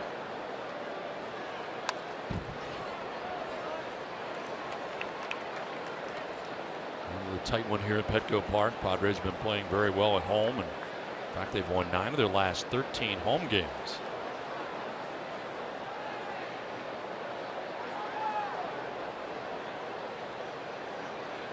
Machado, Romine, Iglesias, 6, 7, and 8 featured for the Tigers. And a foul off to the right out of play. So Perdomo, right now the pitcher of record, 6 shutout innings. Came into this game 1-4. His record truly not indicative of the way that he has pitched, but he needs a bullpen to be as good as it's been. Did he go? Yes, he did. Jordan Baker said he offered, and Buchter strikes out first batter he faces. Well, the bullpen's doing a great job. They did a great job in Chicago. There's the backdoor slider. He cannot hold up. He went.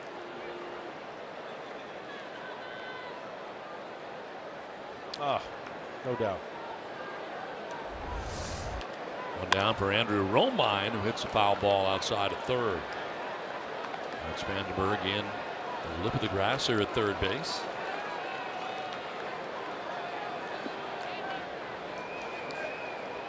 Romine has tapped into a double play and single to right. He has 1 of 2 Tigers hits. And Tardy on the fastball.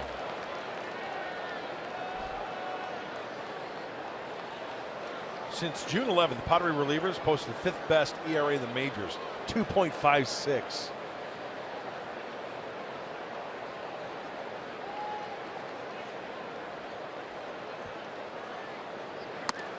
Swing and a miss. Back-to-back strikeouts in the 7th inning for Buchter. He's got it going on. 2 down.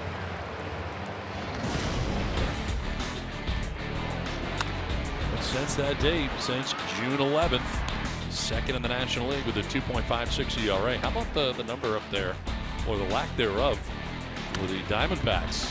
0.68. Is that good? I think that's really good.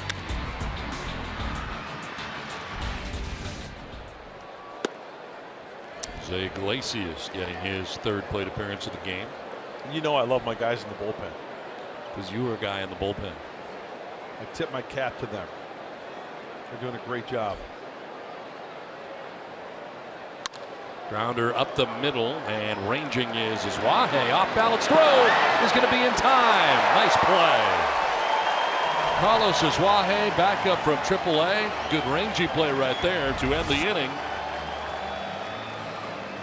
Up the middle and to the backhand. The off balance throw. And it was close at first. Good stretch by Will Myers, and that is the inning. Nicely done.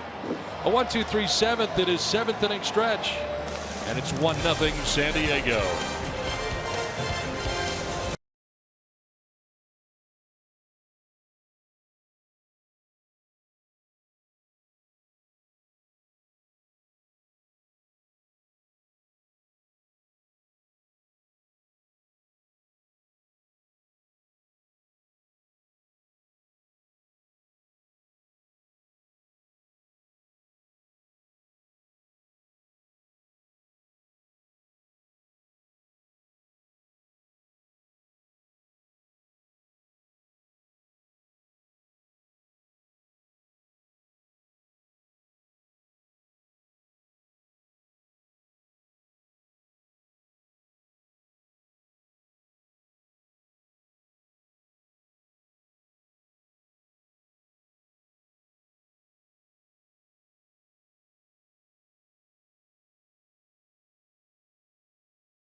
Baseball brought to you by your San Diego Honda dealers. Visit sdhondadealers.com. By Petco, where the pets go. And by Jack in the Box. Come try the new sweet or spicy barbecue bacon cheeseburger and chicken sandwich. Limited time only. Bottom of the 7th inning. It's a good one tonight from Petco Park in San Diego. It's game 1 of the 3-game series between the Padres and Tigers. Interleague play. And Court Spangenberg leads it off here in the home half of the 7th. 8 in a row retired by Michael Fulmer as he starts this bottom of the 7th inning. And Don, looking at the line this year for Michael Fulmer, he has thrown as many as 114 pitches, and with the state of the bullpen during this 6-game losing streak for Detroit, a 7.7 ERA, Brad Ausmus is going to ride this horse as long as he can. Absolutely. And the bullpen has been the biggest problem. Pitch count pretty good shape.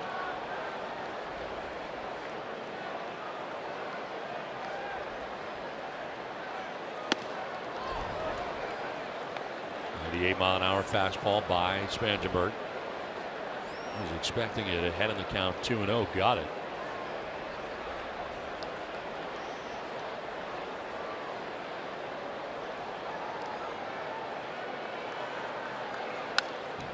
Two and two. Let's check back in with Scan. Well, Don, a couple of things going on with Michael Fulmer tonight that he's done so successfully over the last couple of years. First of all, you talked about the efficiency that he has so far tonight. Remember, he had 40 pitches after the first couple of innings, but he's gone into his efficiency mode. He's sitting there at 87 at this point. He loves a challenge. Last year, 16 different outings that he was able to pitch with 100 pitches or less. So this is how he rolls. Why is he so strong out there? He's had a great mentor in his dugout in Justin Verlander. Verlander took him under his wing last year and said, look, 10 years ago, I won the Rookie of the Year award. I think you can do the same thing. He taught him his shoulder program, his in-between starts program, how to get ready in the bullpen, and what to do during the offseason. You see the results.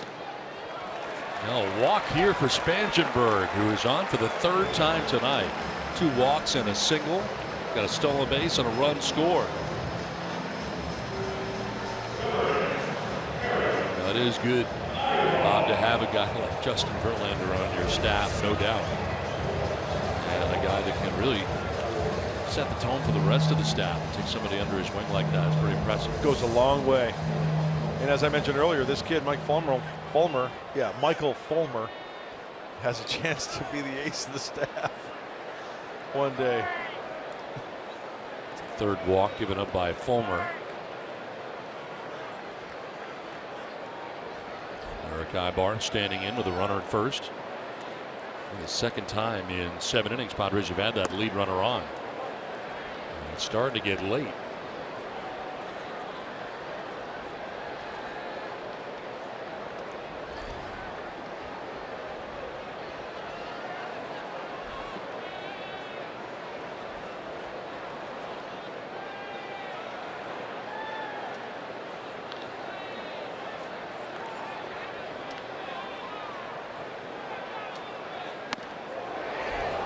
Zipped inside, spinning out of the box is Ibar. Still throwing hard out there.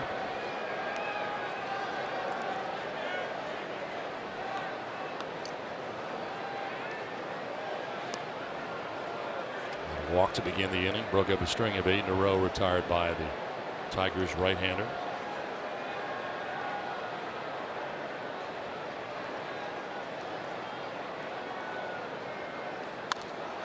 Popped up. Avila, the catcher, has room, and he makes the catch for out number 1. Threw him a changeup there. Story of the night for Fulmer has been the 4-seam fastball, right? Well, he pulls the string on that one. Gets the pop-up. 1 on, 1 out, and Frenchy Cordero coming up. 0 for 2. He's done the same thing twice. That strikeout swinging in the 2nd and then again in the 4th. 2 of the 8 strikeouts in the game for Fulmer. Strikeout high for Fulmer, incidentally, is 9. Bunt bid and a good one coming from third. Machado, his throw to first in the dirt, but dug out there by Cabrera. And taking second is Spangenberg with now 2 down. He'll get credit for his sacrifice. We get the feeling he was bunting for a single there.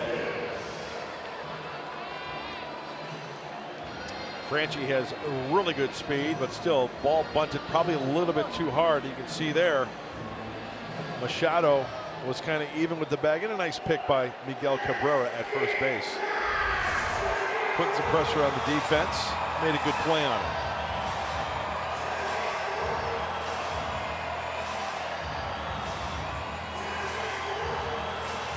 So 2 down, Spangenberg at second base. A chance here for Austin Hedges. This was the combination that got it done for the only run of this game so far. Back in the second inning, same situation. There were 2 outs. Spangenberg was at second. And Austin Hedges with a gapper double to right center. And they're going to intentionally walk Hedges this time. Not going to deal with him with first base open. The pitcher spot due, but it'll be a pinch hitter. So it's time now for the Bill Howe play of the game, and it was that gapper double with 2 outs back in the second inning for Austin Hedges, the difference in the game. He did a nice job of staying on that slider away and punching into the right center field gap for the RBI double. The Padres now with 3 catchers on their staff. With the addition today of Hector Sanchez. He's going to pinch hit with runners at first and second and 2 down.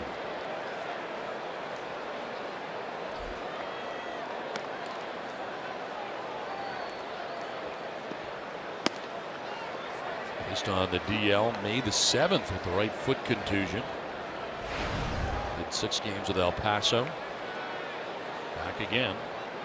19th game of the year in the big leagues with the Padres.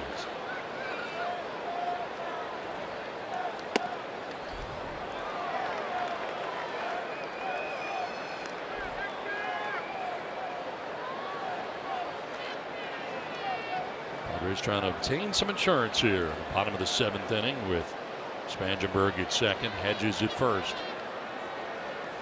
A ball and a strike to Hector Sanchez. A spinning pirouette there by Avila. That's some reaction, because was he expecting something down and away? Yeah, look at where he set up. And then he yanks the 96-mile-an-hour fastball down and in. Very graceful.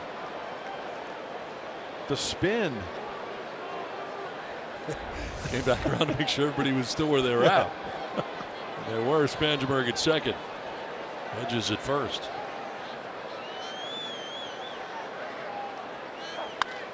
Fouled off to the left. This has got to be tough duty right here for Hector Sanchez. We talk to Mark Sweeney all the time, who pinched hit. One of the best pinch hitters in all of baseball, for crying out loud, Mark Sweeney. How about coming off the bench and hitting off guys like Fulmer, or really good setup guys, or even closers?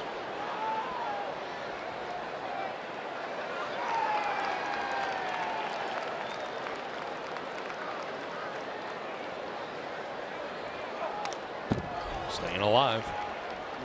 About 99 for it.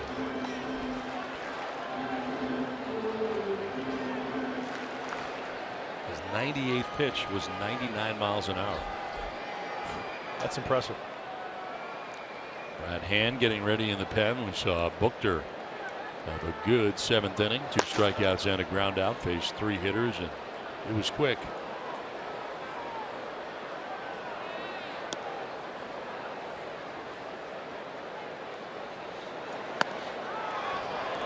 Two and 2. And Fulmer upset with himself in that last delivery.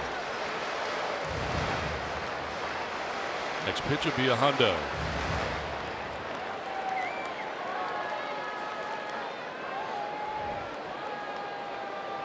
Spangenberg at second. Hedges at first. 2 outs here in the last of the 7th. He's trying to pitch him inside, fight something off. A little flare would result in a run.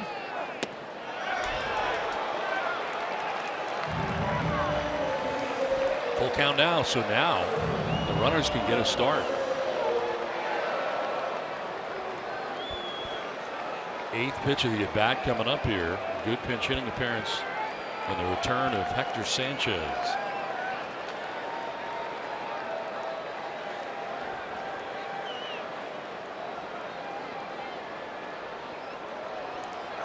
Sanchez hits it on the ground on the first baseline. It's fair, and Cabrera will flip to the covering pitcher, Fulmer, for the out that ends the inning. So the Padres strand a pair. We're off to the 8th, 1-0 San Diego.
West, Colorado at Los Angeles, and Yasiel Puig would leave the yard. 14th home run on the year, and obviously he has been struggling against the Rockies. Dave Roberts inserts him against the lefty in the 3rd position tonight. That's managing at its best. You don't win Manager of the Year because you can't manage. That's right. And it worked for Dave Roberts. So 5-1 right now. The Dodgers over the Rockies. They're in the top of the 7th inning. Mark and I working on Padres Live, the post-game show tonight, which will be brought to you by Cox Communications. We're going to talk about Luis Perdomo. Hopefully a little bit more offense to come in addition to what Austin Hedges was able to do by driving in the game's only run. And you'll hear from Andy Green, plus some highlights from around baseball, a little walk-off magic to get you caught up on when we see after the final out. Don, Mark?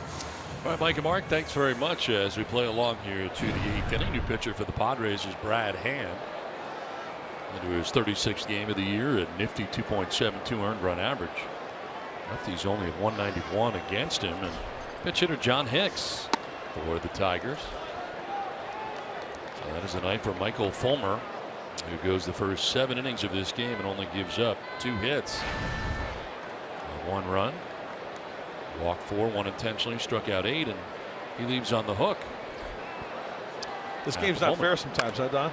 No, he pitched great. Yeah. No guarantees. I remember there was a stretch, this was a while ago, good 10 years ago, but Randy Johnson, talking with Rich Doobie there, Mike Fulmer, pitching coach. Looks like talking about breaking ball, staying on top of the breaking ball. Randy Johnson had like 3 starts where he accumulated like 24 innings. Gave up like 3 runs. And he didn't have a win to show for it. And there was no offense. No guarantees. Well, action in the pen now for the Tigers. Shane Green warming. Little check swing foul. Hey, sometimes the save comes in the 8th, right? Because the Padres next half inning, they score 3 or 4 to give them a little cushion. You'll look back in the 8th inning and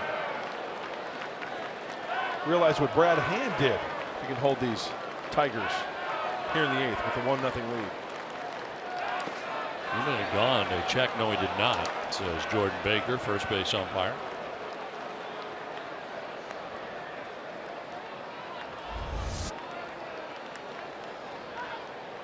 Oh, he most certainly did. What do you think, Don? I think if he makes contact, it could be a double. Full count here.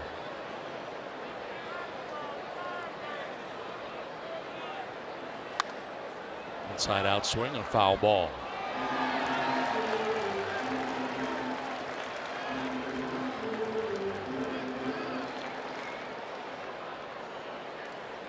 Padres pitching with 8 Ks on the night. Perdomo with 6. Buchter with 2.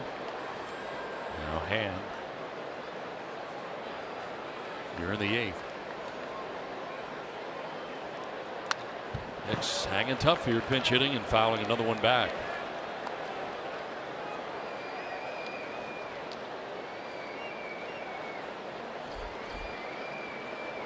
Top of the order on deck, Ian Kinsler, then Alex Avila scheduled to bat here in the 8th.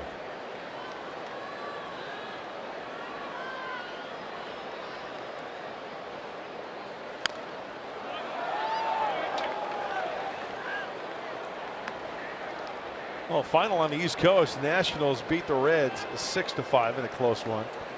How about the Cubbies getting shut out in South Florida 2-0? Marlins over the Cubs. A lot of one-run games tonight. 9th pitch of the at-bat coming up here for the pinch hitter John Hicks.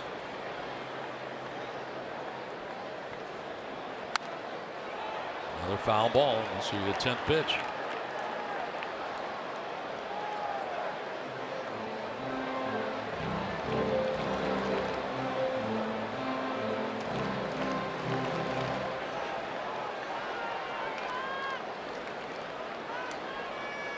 Hand right now in a battle. Looks like they're coming in with the gas.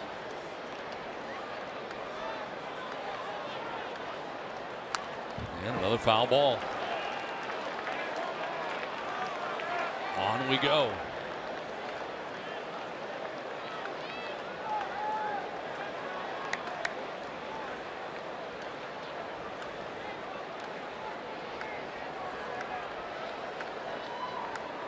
Slider down and in.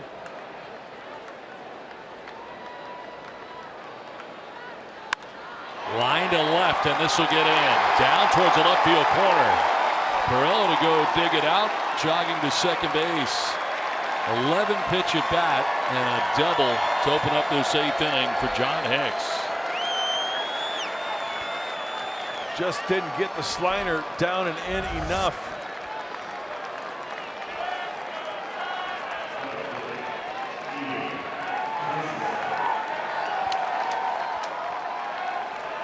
Not where he wanted it. Speeds up his bat.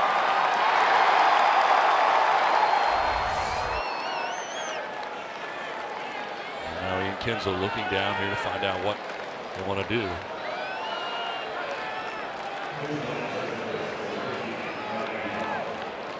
Runner at second. Nobody out here in the 8th. 1 for 2 against Hand in his career, and the one part a home run. Wanted a bat there by John Hicks.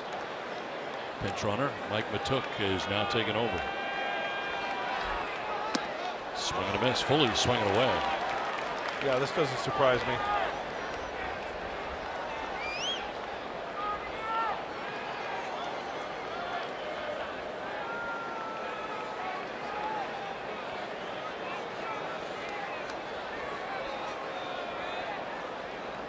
Kinsler has grounded out twice and walked in the game. Fly ball down the left field line. On the run is Perella, but that will go foul. And it's 0-2.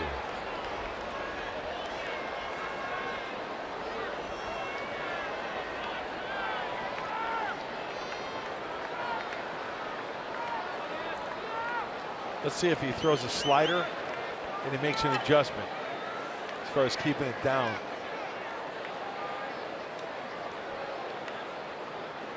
Ooh, fastball up maybe. Oh, then Austin Hedges motion down.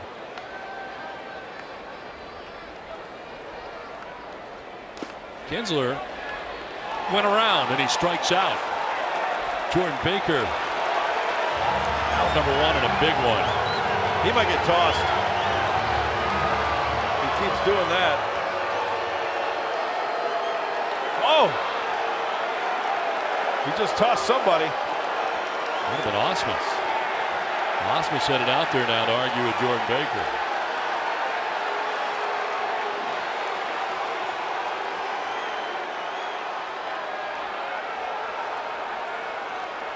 This is a frustrated bunch of Tigers. They've lost 6 straight games.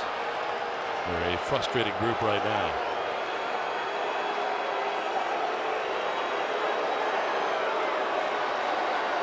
I'm not sure if it was Kinsler or Osmus who was tossed. Well, I think as I saw Kinsler, like he expressed his opinion a couple of times. Here's the swing. They said he went. Says it wasn't even close. Got to be kidding me. And then as he turned his back, Kinsler had a few steps. And then I think he threw somebody from the dugout.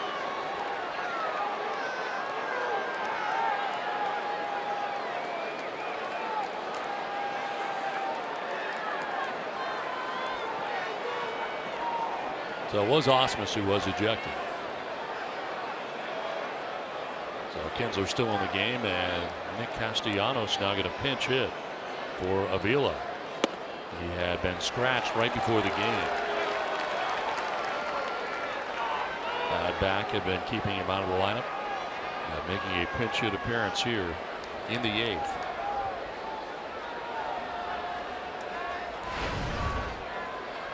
Avila had been on base twice, a walk and a single. It's now Castellanos who bats here, appearing his 71st game of the year. The regular third baseman for the Tigers. First pinch hitter in this inning, doubled. See what Castellanos does.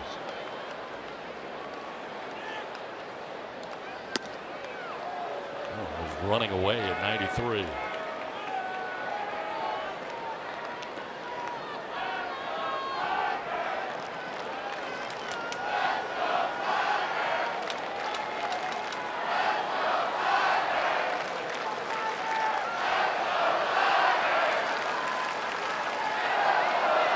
Ball and a strike to Castellanos.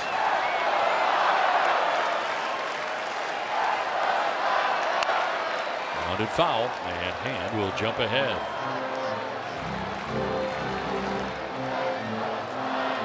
Big spot in the game here. John Hicks with an 11 pitch at bat. And a pinch hit double to start the inning. Fulmer, who's now out of this game, looking on. The pitcher of record right now.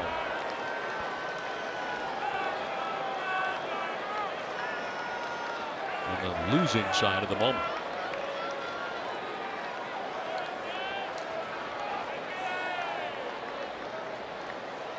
Swing and a miss, and Hand is able to strike out Castellanos. 2 down in the 8th inning. Back-to-back Ks for Brad Hand. Now he's got the feel for that slider. Down and in. Looks like a strike out of his hand. Ends up down and in off the plate. 2/3 of the way home. 2 down for Miguel Cabrera. Walk grounded out to short, lined out to center.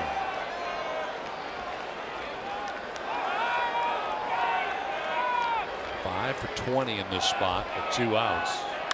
And a grounded to short. Ibar with a bobble. Still has time, and he gets him. You got Miguel Cabrera does not run well, and Ibar with a bobble. It's not costly. The leadoff double is wasted for the Tigers as Brad Hand gets out of it. Little help from his friends, and Ibar. Oh yeah, that's out number 3.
Bottom of the 8th inning, and that was certainly close last inning after a leadoff pinch hit double.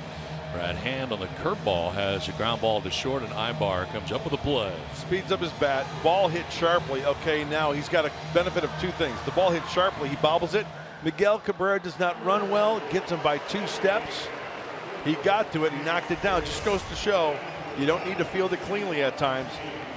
Miguel Cabrera is not going to break any speeds to first base. Speed records. And that is a huge inning for Brad Hand and the Flyer. Shane Green into the game, 36th appearance for the right-hander. Into the pen is where the Padres want to get. They're now in it because it's been a tough area for the Tigers on the year. New catcher into the game. James McCann takes over after Avila was pinch hit for by Castellanos in the top of the 8th.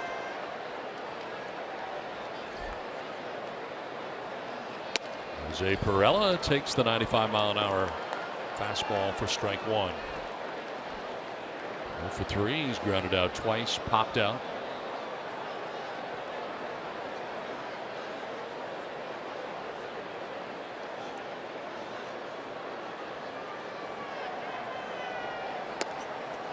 Fooled on that breaking ball, 1-2. Not a break on that.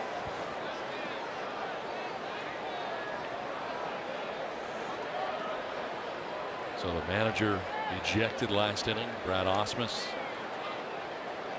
And Kinsler still in the game at second base.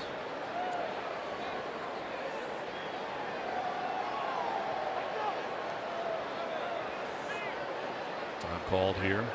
Perella now, Zwahe and Myers expected in the inning. Padres trying to obtain some insurance here with a 1-0 advantage. Well pitched, both sides. Only 1 run. It was back in the bottom of the 2nd inning. On the ground, left side. Machado for the first out of the bottom of the 8th. Let's revisit our keys to the game. Brought to you by your San Diego Honda dealers. Get to the Tigers' pen early. Well, Michael Fulmer really pitched well tonight. 7 innings, 2 hits, only 1 earned run. He punched out 8. And action from the top of the order. Donnie, what do you think?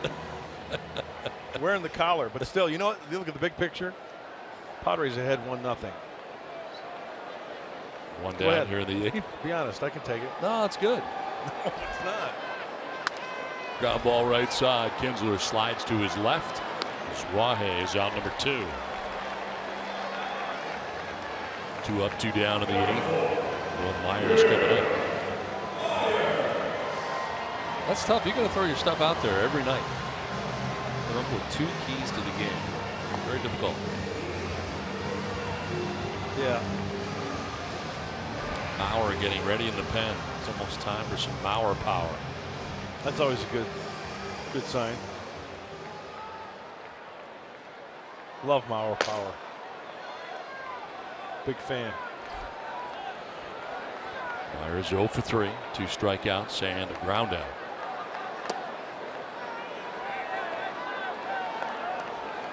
Michael Fulmer went 7 innings, 2 hits, a run, walked 4, 1 intentionally, and struck out 8 through 101 pitches. Came in individually at 6 and 5, departs on the hook. That's a strike, and it evens at 1-1. Well, if you're wanting the arsenal of Shane Green, sinker, cutter, and a slider. 93, 94.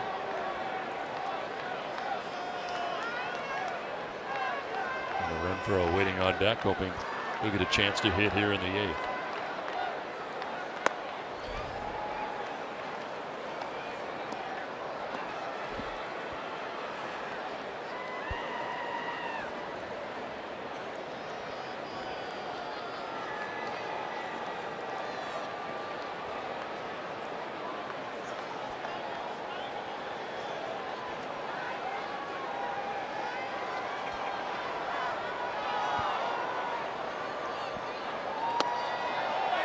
Strike call, kind of a delayed call from Bill Welke.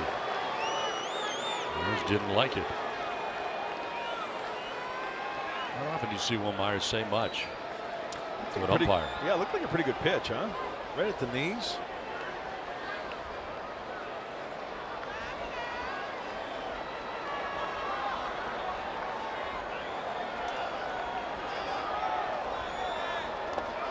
That's in the dirt, full count.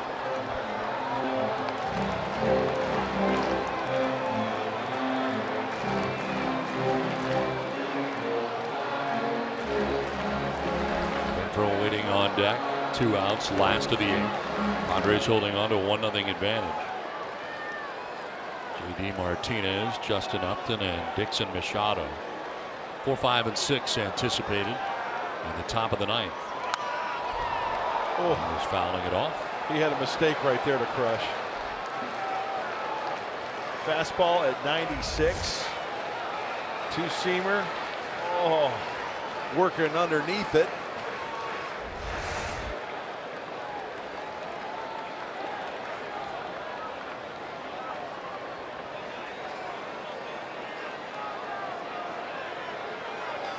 Slider.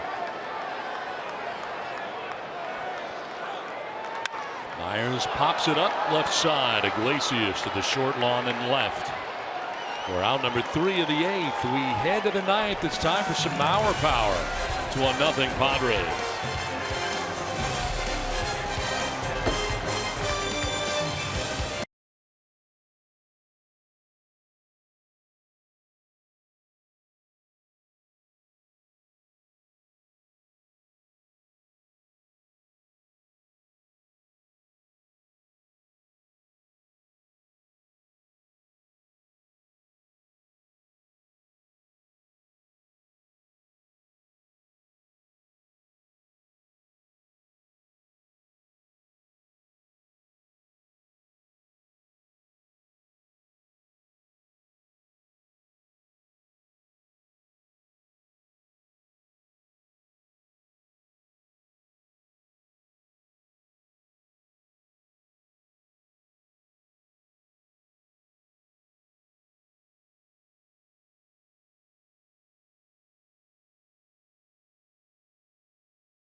Luis Perdomo started this game 6 shutout innings with 6 strikeouts along the way. And Brad Hand, who came in late in this one, pitching the 8th and worked his way around a leadoff double to get 2 strikeouts and a ground down. Get out of the jam. A little help from his friends. Eric Ibar for the final out of the top of the 8th inning. 1-0. Padres have the lead as we head to the 9th inning. He worked himself into some trouble, but made some pitches when needed. Luis Perdomo. Well-deserved stars of the game. Hey, let's extend that star for Brandon Mauer here in the 9th. J.D. Martinez, certainly a power threat, 12 home runs. Mauer's 13 out of 15 in save opportunities, and obviously this one is.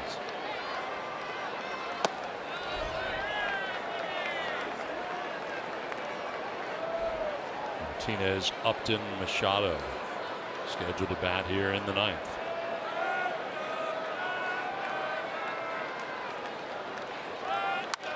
Fouled off down the right field line. This copyrighted telecast is presented by the authority of the San Diego Padres and may not be reproduced or retransmitted in any form. The accounts and descriptions of this game may not be disseminated without the express written consent of the San Diego Padres. Taking over in left, Matt Caesar. 2-2.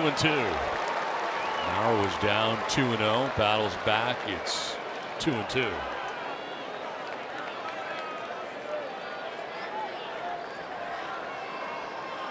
2 for 3 in his career against Mauer.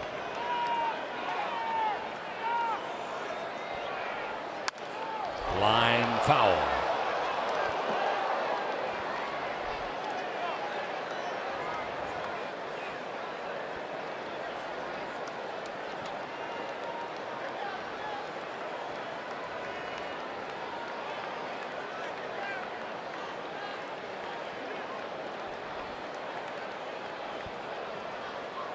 On the outside corner for strike 3, 1 down.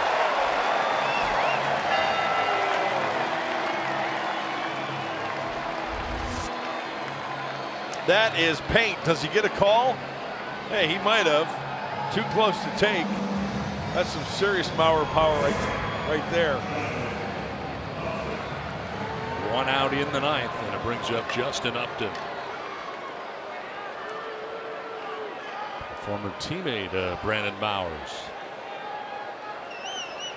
14 home runs on the year for him. And just outside. Upton tonight walked in the 2nd, walked in the 4th, for grounding out in the 6th inning. Taken all the way, and it's 2-0.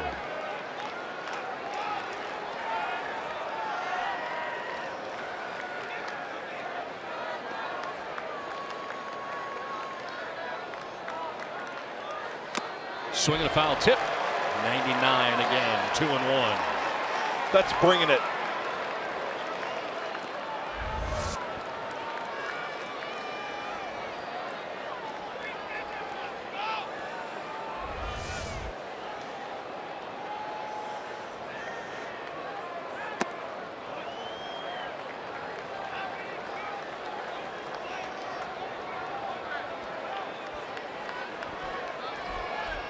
Dixon Machado got the start at third base. He waits on deck. 3-1 pitch. On the ground towards short. Ibar racing in. He'll throw on the run and not in time. Upton beat it out. That's close. See if we got ourselves a challenge, and we do. Yeah, I think from here, real time, I thought he was out. Oh, yeah. That's out. Will's foot was on the bag. I thought in real time he was out.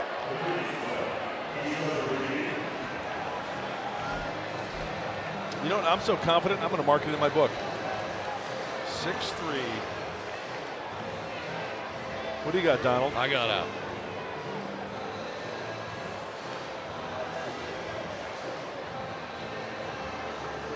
This should not take long. Oh, yeah. Yep.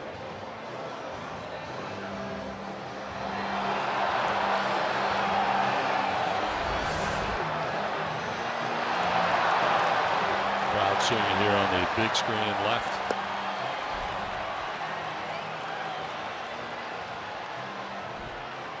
Call on the field was safe.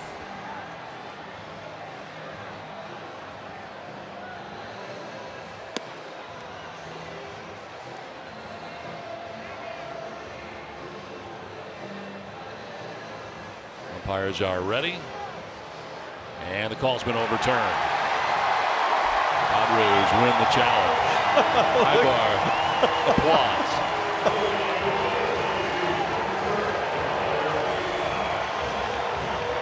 Well, the day after the Padres score 5 or more runs, get 50% off any regular menu price online order at papajohns.com. Enter promo code Padres5.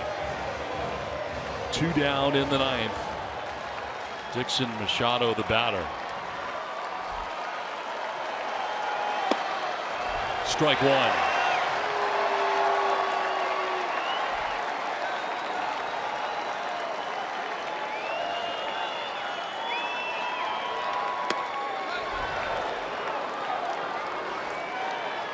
Machado has struck out twice.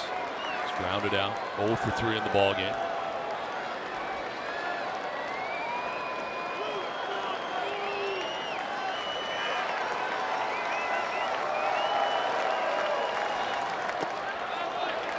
Falls behind 2-1.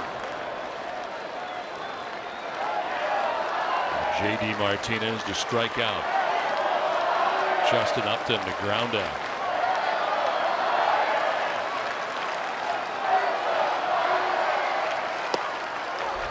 Three and one.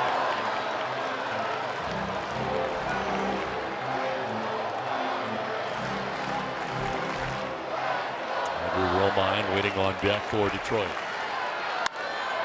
Fly ball headed out towards left center field. Coming from center is Cordero, and the Padres win. Some Mauer power for you in the ninth inning as he caps off the save for the Padres. And San Diego holds on to win it 1-0. And they hand the Tigers their 7th straight loss. So a Padres win tonight, a shutout win, 1-0. What's in store, Mike Pomeranz? Fourth shutout of the year for your Friar as Brandon Bauer picks up his 14th save. We're more going to see in a post-game show. You're going to hear from Austin Hedges doing a great job behind the plate and driving in this game's only run.